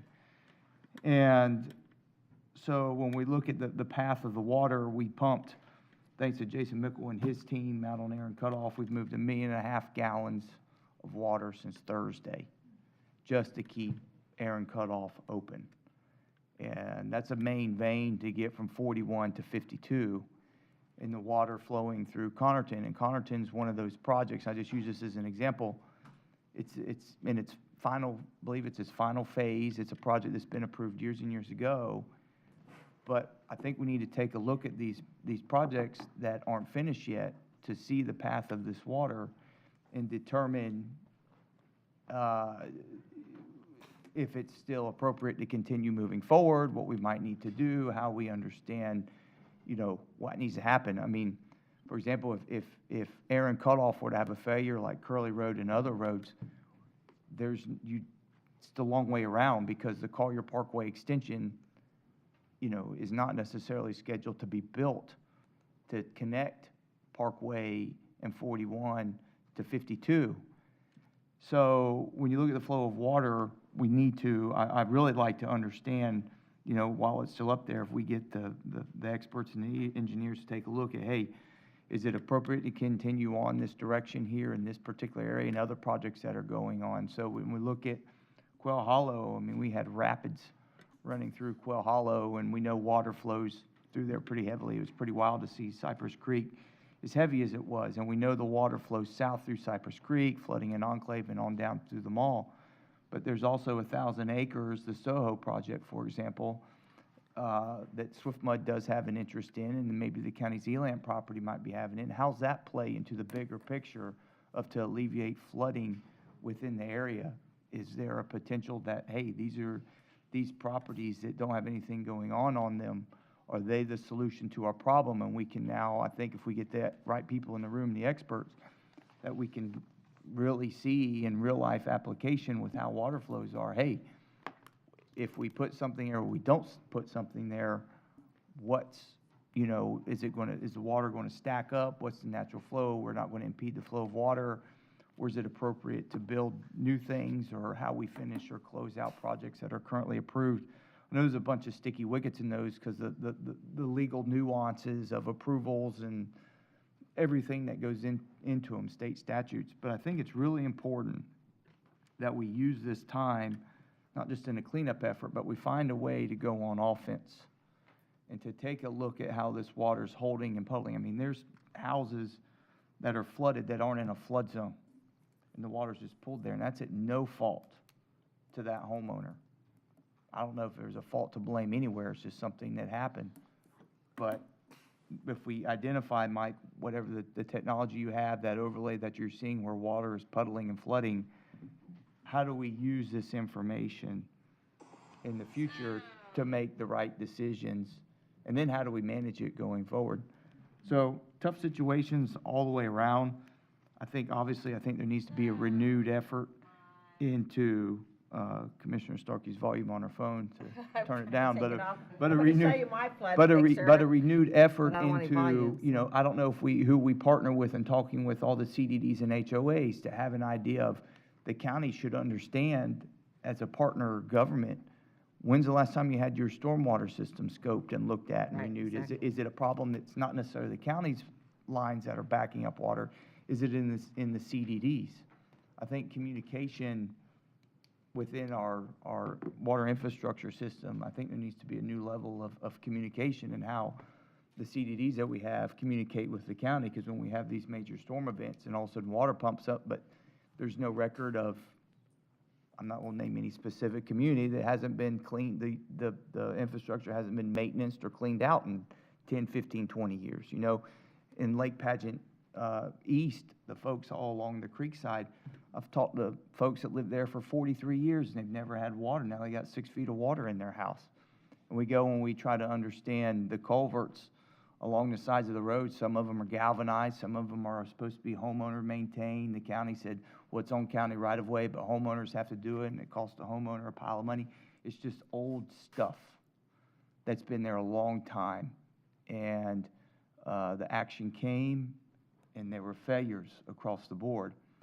And so we see it and we understand it, and I think we need to find a way to the older communities and even the newer communities, find a way to schedule and understand where these sticking points are. It's a big, big job. It's probably going to take several years to understand and connect all the dots, but I think we need to have a renewed effort in doing,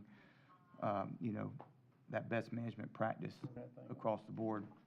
And then also, East Pasco landscape has lost a tremendous amount of oaks, generational oak trees that your grandkids, my kids, my great-grandparents saw, my grandparents grew up with, they're gone. And so I've reached out to Ed Blumwell at Commissioner Simpson's office to try to find out if there's a way, programs out there to help with replanting efforts of oaks and to have people not be afraid, because there's folks all around, they want to chop down every oak tree in their yard now because of this. And I don't necessarily think that's a healthy approach. So to restore, trees and hopefully, a couple generations from now, we'll be able to replant some trees, some good oaks, live oaks to replace the ones that we've lost.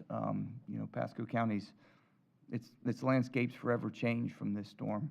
If you go east, and it's sad to see, but there's opportunity to replant in the right way. So I'd like to find a way, grant monies or whatever, to have people, replant, or the county replant, and they're expensive, but to find a way to not put that entire cost on the homeowner. So as we're going through grant applications, and trees soak up water, they drink a lot of water too.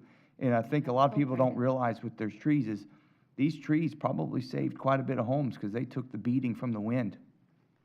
And they took the hit for the homeowner. If it didn't fall on their house, it could have protected them in ways that we'll never know. So anyway, just a lot of big picture thoughts and out there to look at going forward. And I hope the rest of the board members have similar thoughts and kind of agree to go through this exercise.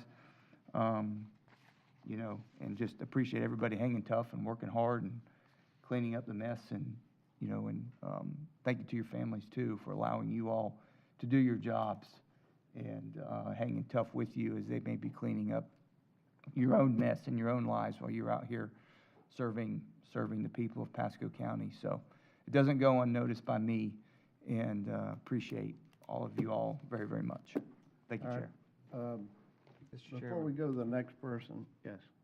I was just notified by the team that you didn't take a motion on 84, the item that was on consent, but then we got tied up with the objector to 85. So I don't think you've taken action on 84, which was the consent item that nobody objected to. Move to approve item 84. Oh, we did, but okay. Second. I got a motion and a second. All those in favor say aye. Aye. Aye. Motion passed 5-0. Thank you. Inform them we did it. So, I forgot one other thing before I let Mr. Wayman speak. We've been through an event of 200 years or more, and unprecedented water that nobody ever expected, and a lot of things don't work the same as they always did because of that unexpected storm events that we've had. I've been here for 79 years, and I've never seen anything like this, ever. So a lot of things play into this disaster that we've just had in our county. So, and with that, I limit everybody to 5 minutes. Gina, I was trying Ms. to Starkey. keep the, I was trying to keep the volume off of my phone, but were you able to get my Okay, you don't have to. Were you really? You don't have to, I don't know why, every time I hit it, the volume would shoot back up again. It was getting loud. It doesn't matter if you play the volume or not, it's just, but this is my flooding photo. I can show you my Gulf Harbor's house, but no, not that. I just sent you a video. No, that's not it either. Okay, it's an email that I would have just came, but when I look, I can't tell if it went through or not. All right, okay, I'm gonna continue with you on the tree situation, and of course, you know I've always been the tree advocate. And last year, we started back on giving trees out on Arbor Day. And I paid for some and the county paid for some. But I would suggest that we, double our efforts. They're not very big, and maybe we can talk about getting bigger trees, but there is money for tree giveaways, and it typically happens on Arbor Day all around the country. So something we can build on. But I'd love to see those oak trees come back. Okay, so you can't show that video? Okay. This is FAC. When, we did a field trip to look at the living shore line that they got grant money for after the spill. Do you have the picture of the water? No. There. So that was their Veterans Memorial Park that's along the water line there. This is what, they have 2 of these.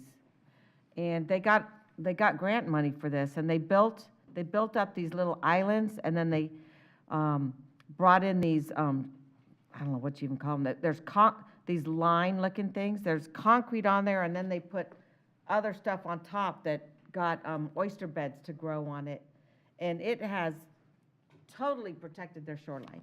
And they have 2 of these, and they're getting ready to do another one. Very successful, full of fish, and it, Jack, have you ever seen these? Because I know we've talked about them, but this is the first time I ever saw one. I wouldn't mind seeing one now that the storm's gone through, though, to see what actually, Yeah. what the effect was. Yeah, and, well, this is in Pensacola. Do you have the video of the water? So that's just a short little video of this water. Well, Pensacola. Or picture. That's it looking out. Those are the grass beds. Interesting, birds don't make a nest on there because they said it's critters would come and eat the eggs, so it's bird free. But anyway, they have 2 giant installations of that in Pensacola. And it's pretty. Yeah, and it's done a great job of protecting them. So that was very interesting. Okay, this is a trip we did to the Institute for Human and Machine Cognition, and those are it's like an Iron Man suit. Some of them obviously have defense capabilities, and we didn't go into that section. But this is for people who have injuries, and so they can walk and move around again, and also for certain kind of jobs. Very, very fascinating stuff, and they were very interested in AM skills and partnering with us too. So we're going to invite them down, and they're very interested in Moffett. They've got this whole other section that does very advanced scientific research, and I've been reading about them for years. That they got a lot of funding from the legislature, and I always heard about them, so I was excited to be able to go visit them. Okay, what other pictures are on there? That's that. I don't know why I have those pictures. Keep going. I don't know if so Commissioner Yeager and I got into some swift boats with our firemen from Longview, Texas, and Jimmy Petronas. I guess he's not in these pictures. This is kind of a mishmash of pictures. So on the left is us going down Elfers Parkway. And once again, we have homes where the water was up to their windows and above in Elfers Parkway. And this has happened multiple times, so I don't know how those mobile homes are still there. But you can't even tell that's a road. You could not tell where any of the roads were. They had these sticks in front of them, big poles, and they were, trying to keep us safe as we were boating down the road. Commissioner Yeager, I did not put the picture in here of you and the chickens. I was just Do you have that? I do have I accidentally deleted mine. But while we were getting ready to go into our boats, up comes a little John boat with a couple and about, I don't know how many chickens were in there, that they rescued out of a tree. And since this one used to have chickens, she just grabbed a chicken and put it right into the truck. I'm not touching wild chickens, so it was really funny. But it was so cool to meet those guys from Texas, and we're just grateful that all those first responders came. That's Governor DeSantis up above when he came to Zephyr Hills, and that was my first view of some of those oak trees. You can't see it in this picture, but you can see that one oak tree standing up there, but behind him was mass destruction of oak trees in that area. I got a request from a resident who lives on Buddy Lake. Also, it connects somehow to Lake Pasadena. Yes. Commissioner Oakley? It does, yes. We have an ordinance against airboats on some lakes, on Bell Lake, Cruise Lake, Lake Thomas, and Cherry Lake. You know, that's getting ready to be a park on Lake Pasadena and Buddy Lake, and a passive and active park. And apparently someone's zipping around there in a very loud airboat, and I wanted to know how we go about adding that lake as a lake that has airboats prohibited on. Frankly, I don't think any boats inside the county. Yeah. I'll check that out. Yeah, I don't think any lake should have an airboat on it, personally. Do you know how loud those things are? I disagree with that. So loud. I believe you're preempted. Well, these lakes don't have them on there. I believe you're preempted by state law to regulate airboats, but I will check on that. Okay. How old's the ordinance? I don't know. It's section 114-47. It should say at the Airboats prohibited on certain lakes. Does it say at the bottom? B. What I was- don't have a date. What was the number again? Section 114-47. Okay. We had someone come in an airboat behind our house in Gulf Harbors about 10 o'clock at night one night, just doing donuts, and was out there for about an hour. Everybody came out of their houses and was yelling at him, which kept him from doing more and more. I had said my comments this morning, but I just wanted to thank everybody for all the hard work. We're not done yet, but wow, I think we came through with flying colors when you think about 2 hurricanes in 13 days. I mean, has anyone ever gone through anything like that? Nope. That's why we have all this water. And we're unique in our county that we have 3 lakes, 3 rivers going through it. Is there any other county that has 3 rivers going through it? Maybe up in the Panhandle, maybe. So we stand out in that regard. Thank you very much. All right, thank you. Ms. Yeager? I'm just waiting on see what pops up first. Okay. So we went out to Moon Lake. The first time we went out, we just were delivering supplies and food, and everyone kind of stayed in their cars and kind of received us at a distance. And then this Amy Sarcy, she donated 30 pizzas and fed everyone. And then later, Ed from Grace's Food Pantry delivered 150 meals, so we were able to like give them dinner for the next night. So then fast forward, the next week, I think it's the next slide, Red Tree Landscaping and Airheads donated a food truck. Oh, that's awesome. So everybody came out. We had a speaker. They were having like lip sync battles, and everybody having a great time. Music was playing, and it was like the whole community came out, and it was just really a magical night, and they had a great time, just to kind of forget about everything they had gone through. So very excited to be doing work in Moon Lake. Oh yeah, this was also, that's my little buddy there, Maverick. I just saw him last week. Okay. And I recently had the pleasure of spending the morning as a guest speaker at Discovery Child Care and Learning, which is part of Saratoma's Speech and Hearing Foundation Literacy Program. So that was super fun. And I had all my little preschool friends, which I love. So I want to go back and do it again. All right, and this guy, Bob, so he was a veteran in one of our mobile home communities. Our team really focused on mobile home communities, and my poor girls, they were 7 days a week, but we rescued this guy. His name is Bob. He's a veteran, and he actually went to the hospital, and they said an hour later he would have died. So he's doing amazing. Do we have another slide of Bob? That's how we found him, got him a haircut, and this is what he looks like now. So he's a totally different person. He's full of life, super happy, and he's just thriving. So he went from not doing well to doing amazing. So our team, we've just been focusing on finding pockets of people. So there's a lot of people in mobile home parks, and that's a whole other battle because they are, the people that own the parks aren't letting the county in to pick up the garbage, and they're trying to evict their citizens. So it's really a mess. They don't know if their units are going to be condemned or not. A lot of them don't have power. I think we're going to have a big issue with our seniors, and Kathy and her team, to say they've been amazing is not even, it doesn't even do it justice. So as Kathy says, I give her friends, and they have been housing them and kind of just doing wraparound services. So I really appreciate that, and I look forward to helping more of our seniors in our county. So, and that's it for District 4. All right, thank you.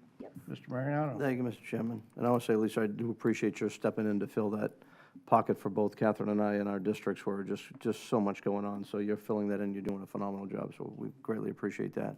With our district going up and down, it's just, we just kind of go from spot to spot. I think all our team members are doing a great job helping coordinate meals and whatever. And the community's just been amazing. Our staff has worked so hard, all of our staff. And they just keep Takes a going. village. Yeah. They just, and nobody, they just keep going. It's awesome. I just want to show you a quick picture here. This is over in Beacon Woods. You can see it from 5A, Hudson Avenue going across. I told you, like, if I was worried about the trees that may fall in a storm event when they got really big. Well, at the bottom of the lakes right there with the water coming in, they're even falling now. So I haven't talked with the president there, but I will, and I'll talk with Fairway Oaks to have him just kind of take a close look at this, because they still have time to talk to the developer about clearing those things out. But just so you could see, this is the type of thing I was worried about. If those trees were a lot bigger, it'd be a lot more expensive to get rid of. So I'm just trying to protect them.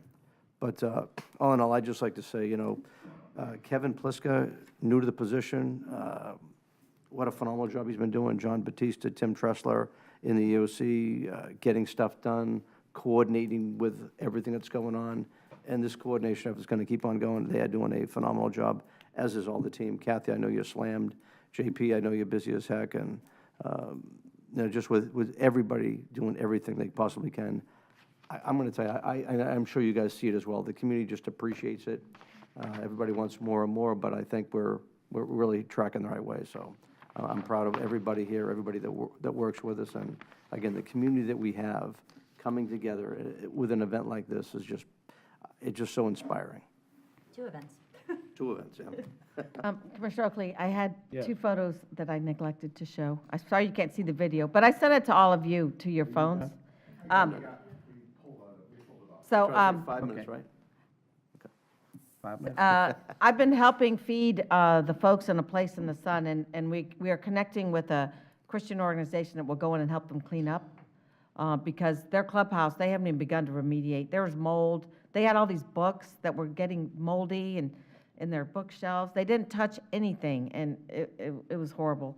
But that's their clubhouse. You can see the water line kind of on the side there. I really didn't want to spend a lot of time in there. I got them to eat their lunch outside of the building, but my son and I actually made them a curry and a chicken curry, and brought it over Sunday. And our staff was in there 2 days. Thank you, John. I think John has left, but it was a private road, but it wasn't gated. And let me tell you, the people were walking down the street on their walkers, and the stuff was blown into the road.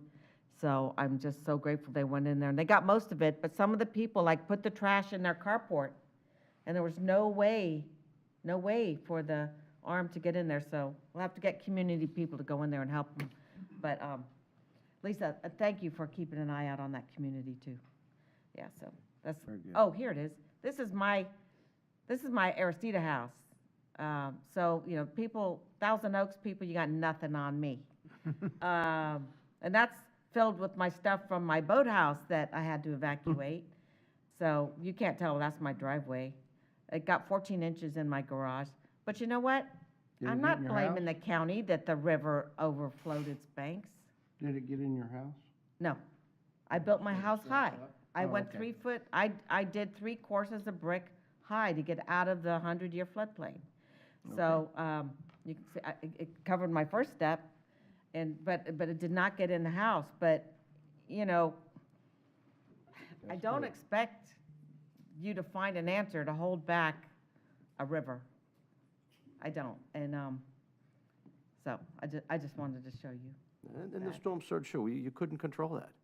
Yeah. 15 feet coming in, it's There's coming no way in. to control it. But I'm gonna be building a new house out there, and I'm gonna build it to the FEMA flood regulations, and I'm not gonna have a heart attack and have to pack it up next time. I'm gonna build up and build safe. You know, we're at 49%. Pinellas County went to FEMA, CRS rating 2. They're at 30%. So if your house received 30% of damage, you're done. So imagine all those homes on the Berry Islands, of which my son's house was one of them, so. Oh, did you find out what that foam was? Was that poisonous? That foam in Gulf Harbors that was coming out of that storm drain?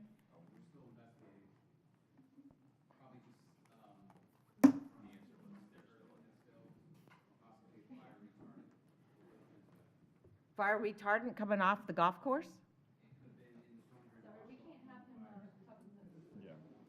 Okay, the people there need to know right away, because it's Gotta come blowing up down here. the street, if it's toxic or not. For some reason, they're saying it's toxic. Guys, there is a, I didn't send you a picture, but where they're draining the water off the golf course, where it goes into a storm drain pipe, and it's supposed to flow under the street into the canal on the east side, where the storm drain is across the street, it is foaming like a bubble bath and just blowing down the street and in people's yards. I've never seen anything like it. Yeah. For the Okay. record, Jason Mickel, Public Works Director. Commissioner Starkey, I received the information this morning. We sent crews out this morning, and I haven't heard back yet as to what they found. Normally, I'm not saying this is what it is, but in conditions like this, you could see detergents that leak into the community that then can get agitated and foam. You could also see that with fire retardant solutions, like where if you have fires in a neighborhood, you put the fire out, the stuff gets This is into coming from the storm golf drains, course. gets agitated. Also, for lack of a better word, dead stuff, when it decomposes, can cause foam as well, like fish and other things in the system. So we're looking into it. All right, now I don't know, I don't have an answer for you, but I'll get But you someone's today. checked it out today? We are, yep, crews Okay. are out there today. What do? Take the foam and then do a, They'll probably work with our lab to try to get a sample. all right, thank you. Okay? Yep. All right, Mr. Kabala? Thank you. First, Board, I appreciate all the accolades towards the team here. I know it's certainly appreciated, and they know you support them, so I thank you for that. Three really quick things. First, Commissioner Waitman, to your earlier points and your comments, I think it was very, very thoughtful conversation, and you're right, it is a sticky wicket when it comes to approved development and those things on the books. However, I would just like to remind the board, too, that we have the Stormwater Master Plan that is underway.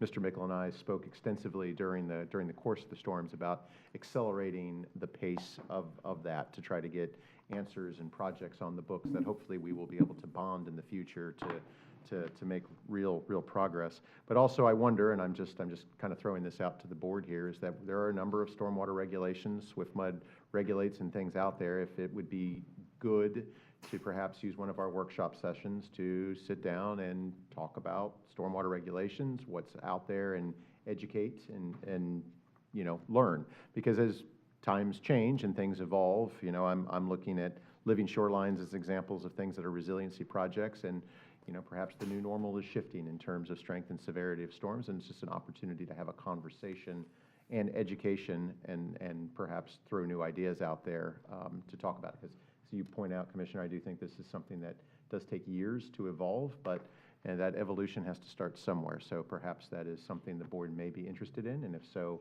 happy to try to facilitate that. Mr. Chairman?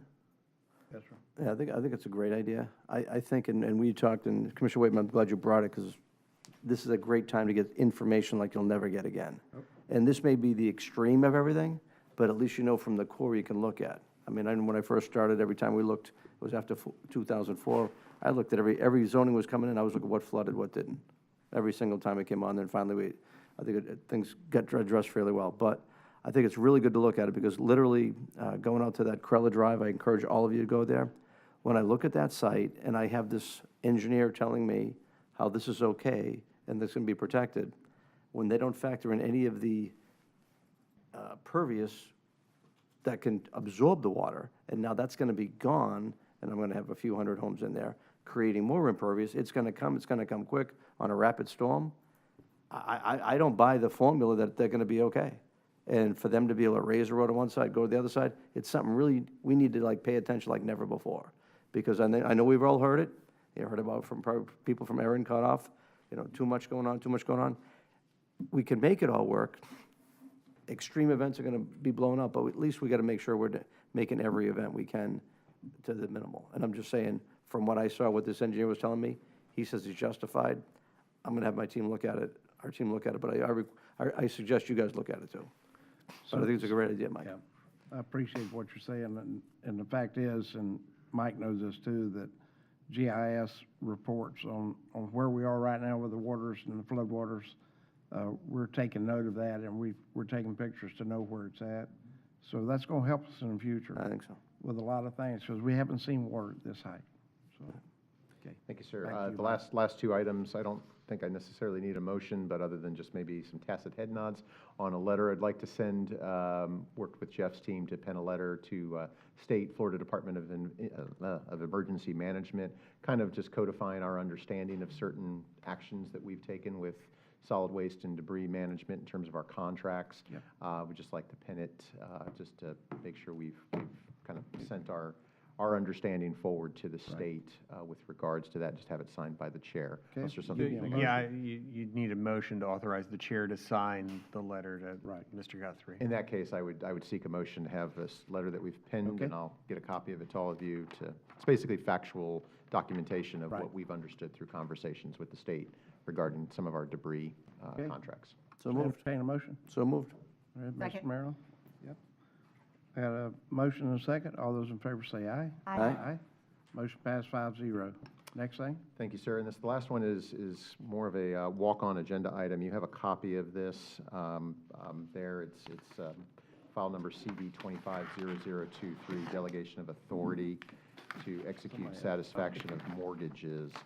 So on November 1st, we are slated to close on the CARES facility in Dade City.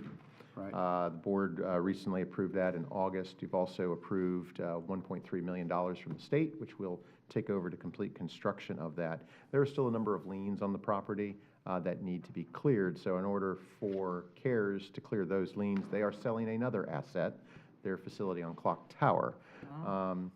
So they have some liquidity to go ahead and pay off those liens, among other business debts. The county does hold some liens through some former CBDG mortgages that are on the Clock Tower facility. One for $260,000, which dates back to 2006.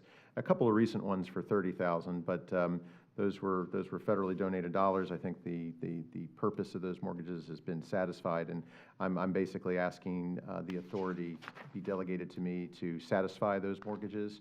That way, those encumbrances can be released, and we can move on with the closing. Mr. Chairman?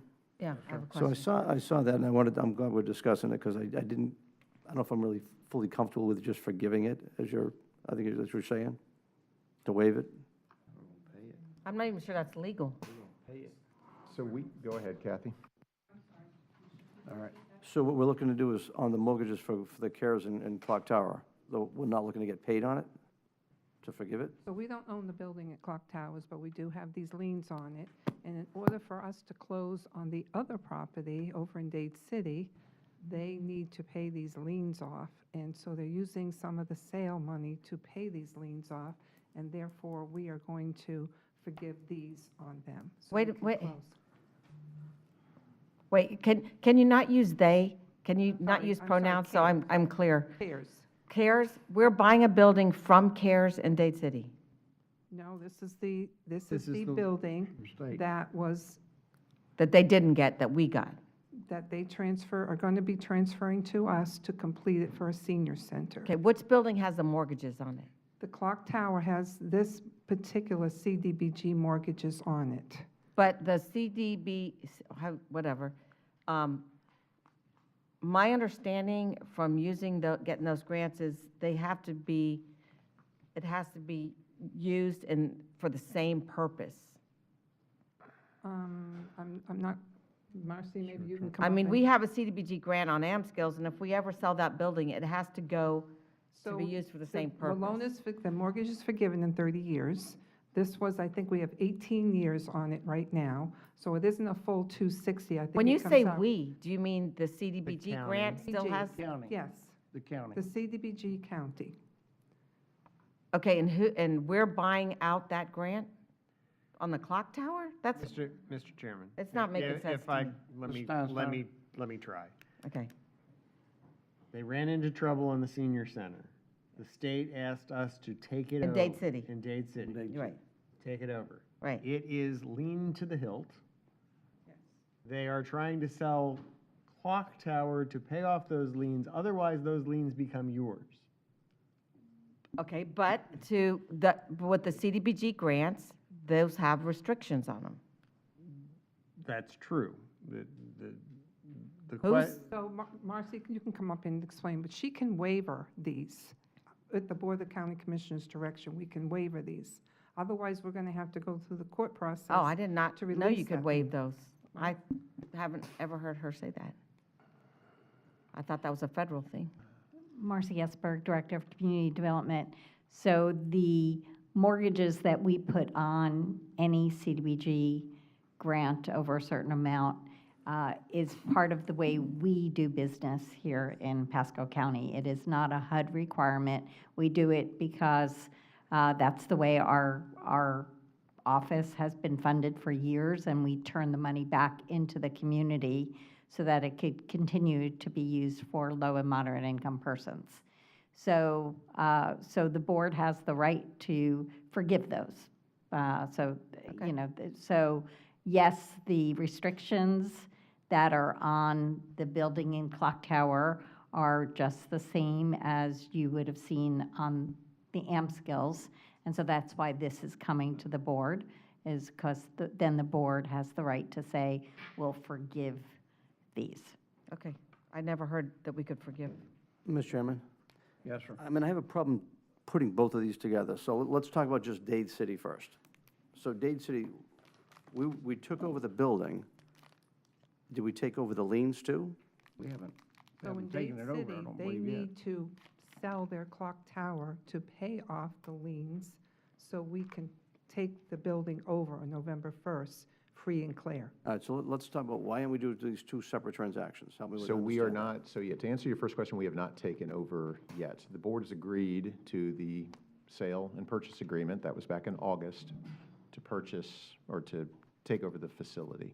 That transfer comes with all of these liens.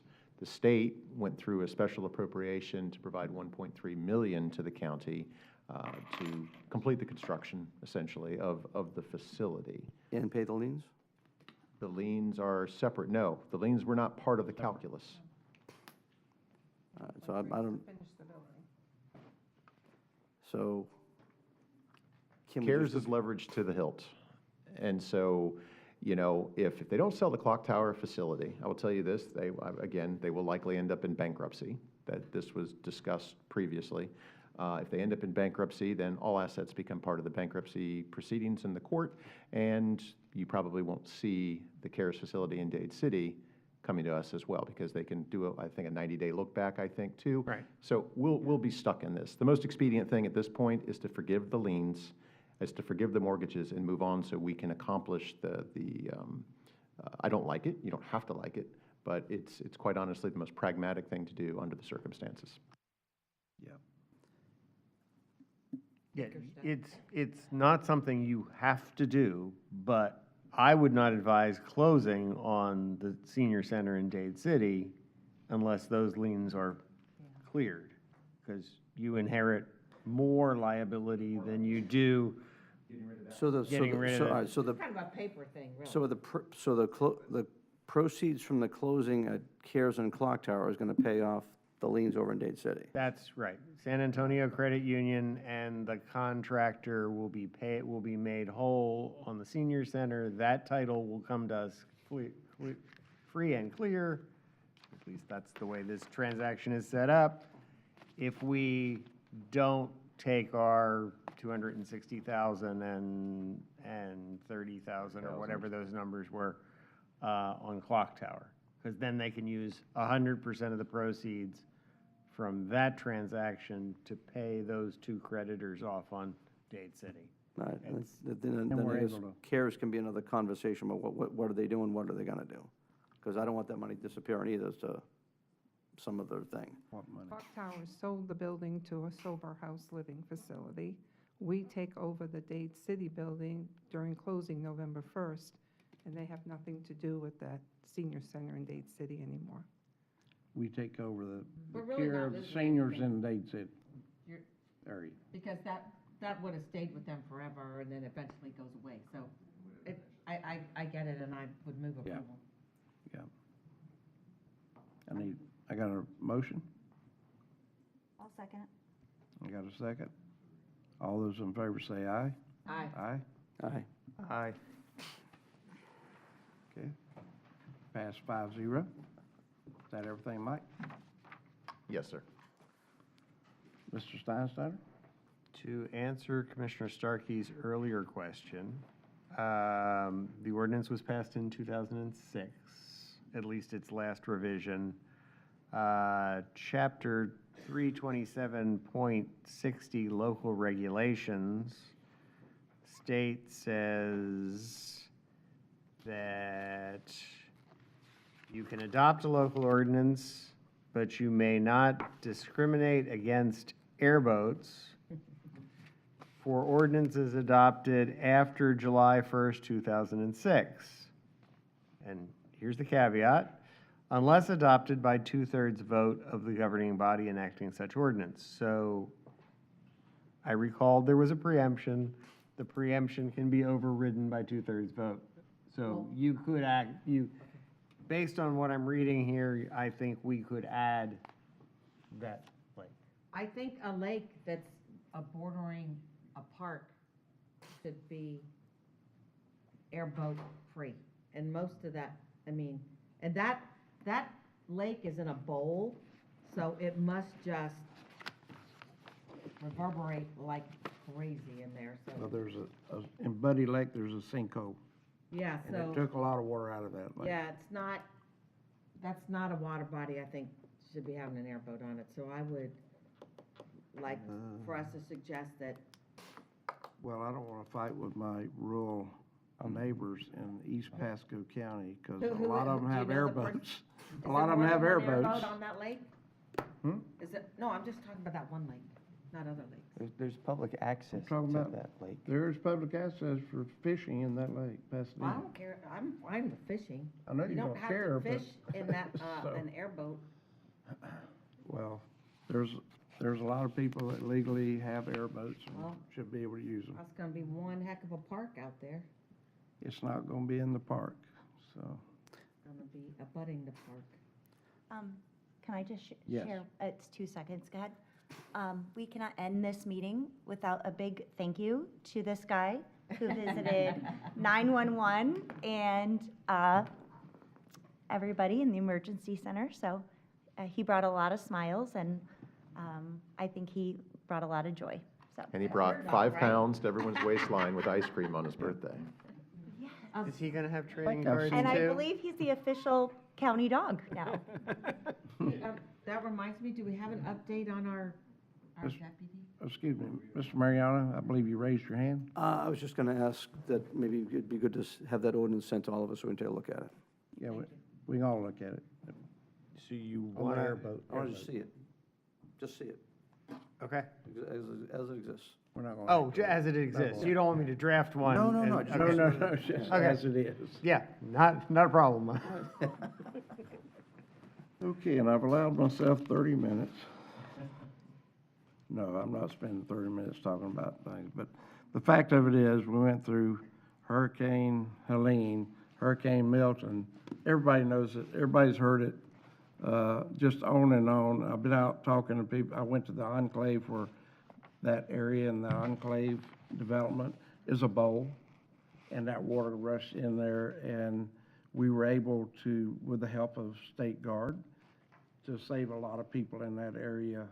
Like 288 people, I think, they moved out of that area when it was flooding, and no one was injured. And there may be some houses in floodwaters, that got flooded, but when I was out there that day, most people said they didn't get flooded there, so. But the water was up. It's like a bowl inside the development, so, and that water came over in and then flooded like a pond, so.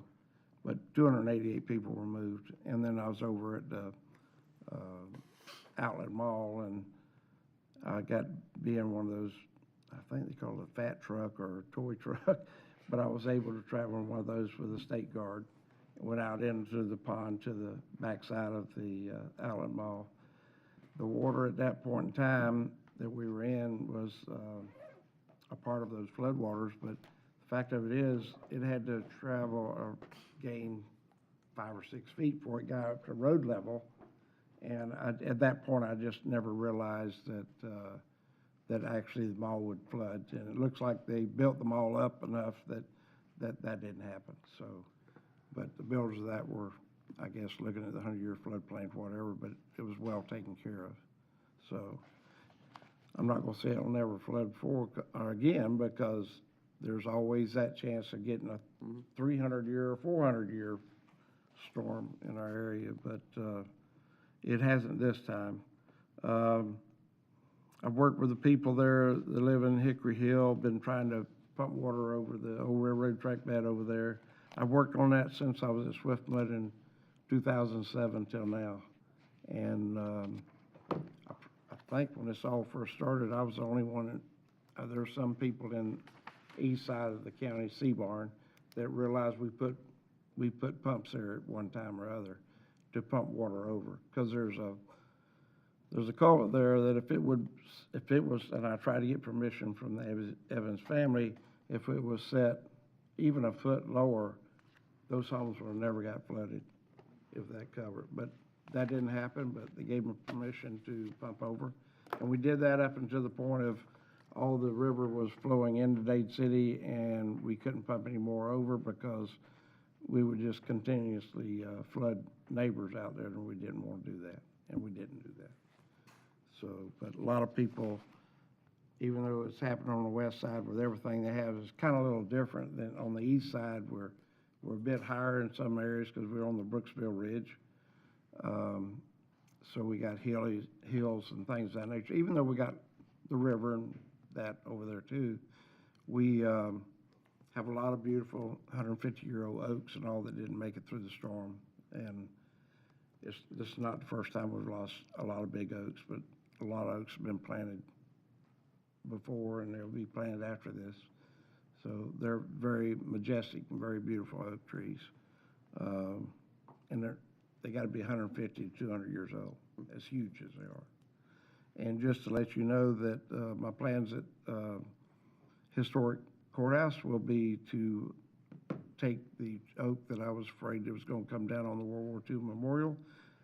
After we kind of settle the dust here, we're going to take that oak tree down.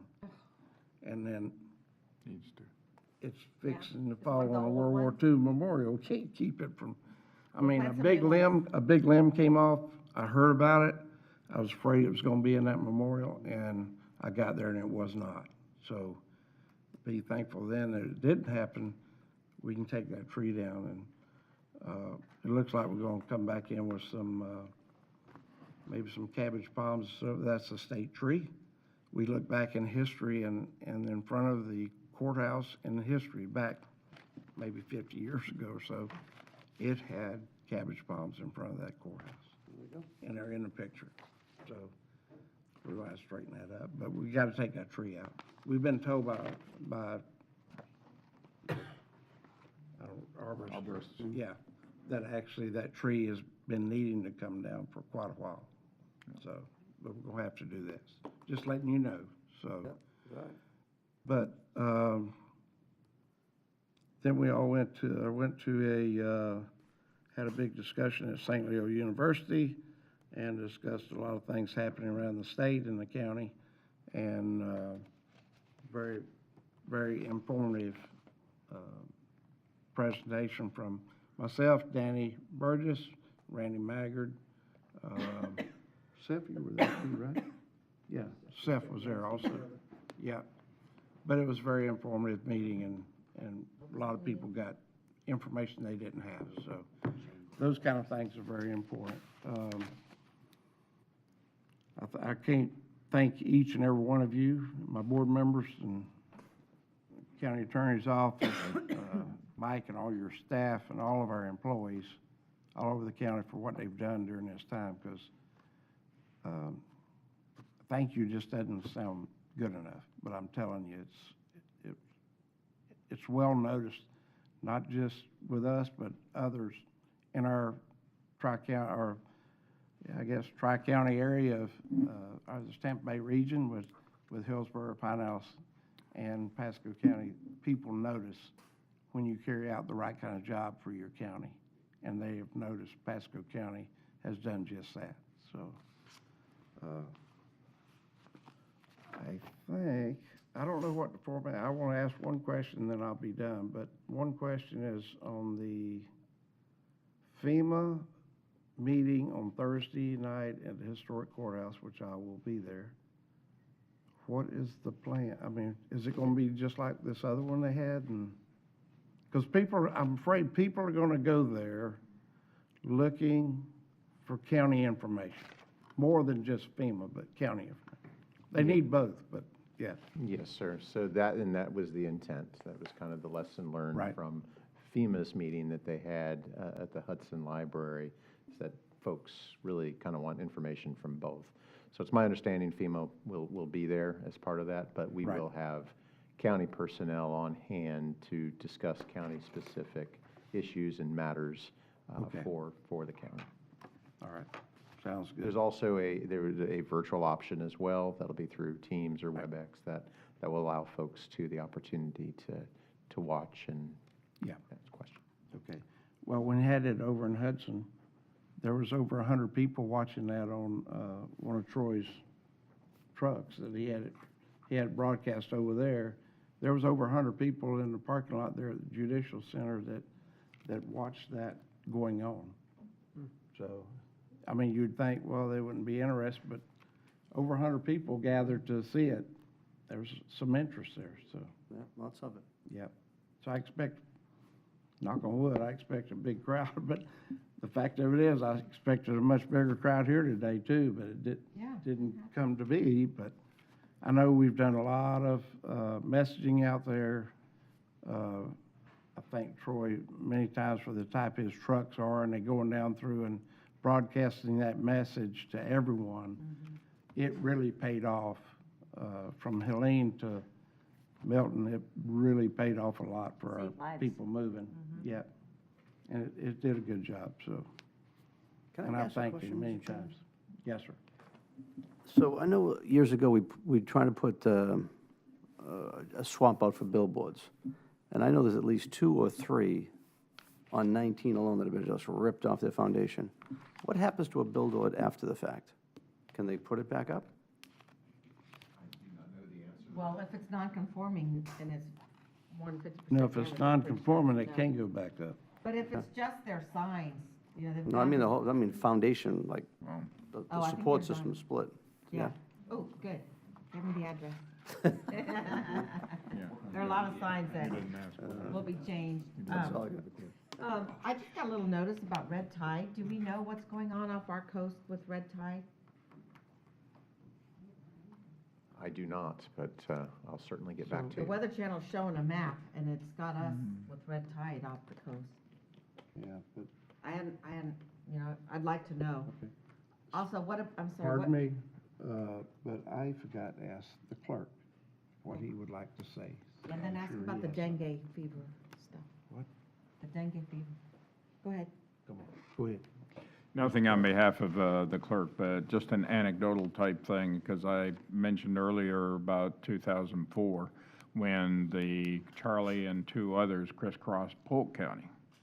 And the east side of the county had a little more impact, and again, being city manager at the time, and everybody was hugging that tree canopy of those stately laurel, water oak, and live oaks that they wanted to be preserved. Well, right after those three storms, all of a sudden, there was much more interest in, we need to do something about the trees, because it made spaghetti out of, and having lived on the east side of the county and experienced probably 100-mile-an-hour winds and downburst from the, what I think is probably that cold front hitting that caused the 14 inches of rain.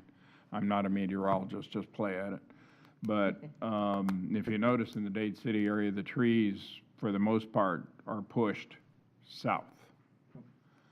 The winds at that point should have been out of the east when that storm. So we think a lot of that, but regardless of all that, the very tall, over-mature laurel oaks and others that just are down all over, as Commissioner Wakeman just said.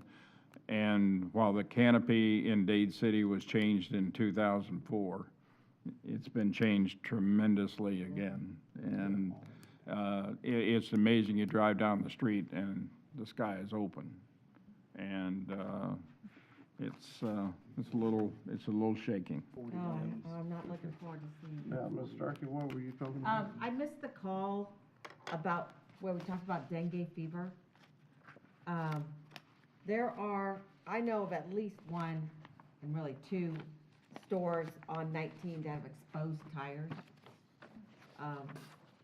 The health department's supposed to be kind of all over that, I thought, but dengue fever is transmitted through mosquito bites. So we have an ordinance in the county that tires cannot be left uncovered. And what's going on with the dengue fever, and do we need to be vigilant with code enforcement on getting those tire stores to cover their tires? So two things real quick. I'll answer your question on red tide. We have pinged, trying to see if there's any update on dengue fever. I'm on Fish and Wildlife's red tide status sampling map, which is the most recent 8 days of sampling. There is what would be considered a high hit of concentration, probably about 15 miles due west of Caladesi, lowering as you go south, but it's not present in other sampling spots that would be more relevant to Pasco, so up around Anclote Key. So, I mean, there does appear to be some samplings that suggest that. We'll have to look into that and provide more information. Regarding dengue fever, of course, the Department of Health was concerned about that, especially post-rain. I know mosquito control has ramped up efforts, and I know that there was also the Department of Agriculture has an intervention team as well that is working on spraying for mosquitoes. I'll have to look into our tire ordinance in terms of that, but there's plenty of breeding ground for that. So we have 14 cases of dengue fever as of last week. Wow. That's a lot. All right. That's a lot. And don't forget Thursday, Kathy, can you talk about the event at the Grand Boulevard? And William Crozier, who was at the White House with Trump and is now the lobbyist for the company that sells those pallets, he contacted me, and he's heard about our event, and they're sending someone to that. But did they get in touch with you? Okay, great. That's taken care of. Kathy Pearson, Assistant County Administrator, Public Services. This is a media event, so it's a little bit different. It's going to be from 9 to 11 on Thursday morning, and what the media event is, Joanna probably can talk better than me, but it's an opportunity for the media to come and visit, to come and tour, to take pictures, take videos, interview some of the team members that have been instrumental in getting this done. And that's Thursday morning at the 2654 Grand Boulevard. I want to personally thank the Public Works team, the public infrastructure, facilities, county attorneys.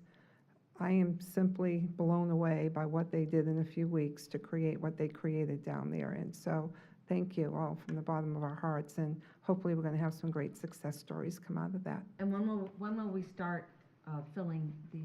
So we are almost at the end of our agreement, and so Mike has the authority to sign that agreement, and the plan is to open on Monday if all goes well. So we're planning on Monday. And Sounds Youth Lane good. will be about another 2 weeks, so we're looking at mid-November. They're still putting the infrastructure in there. Okay. All right, with that, I'm going to adjourn.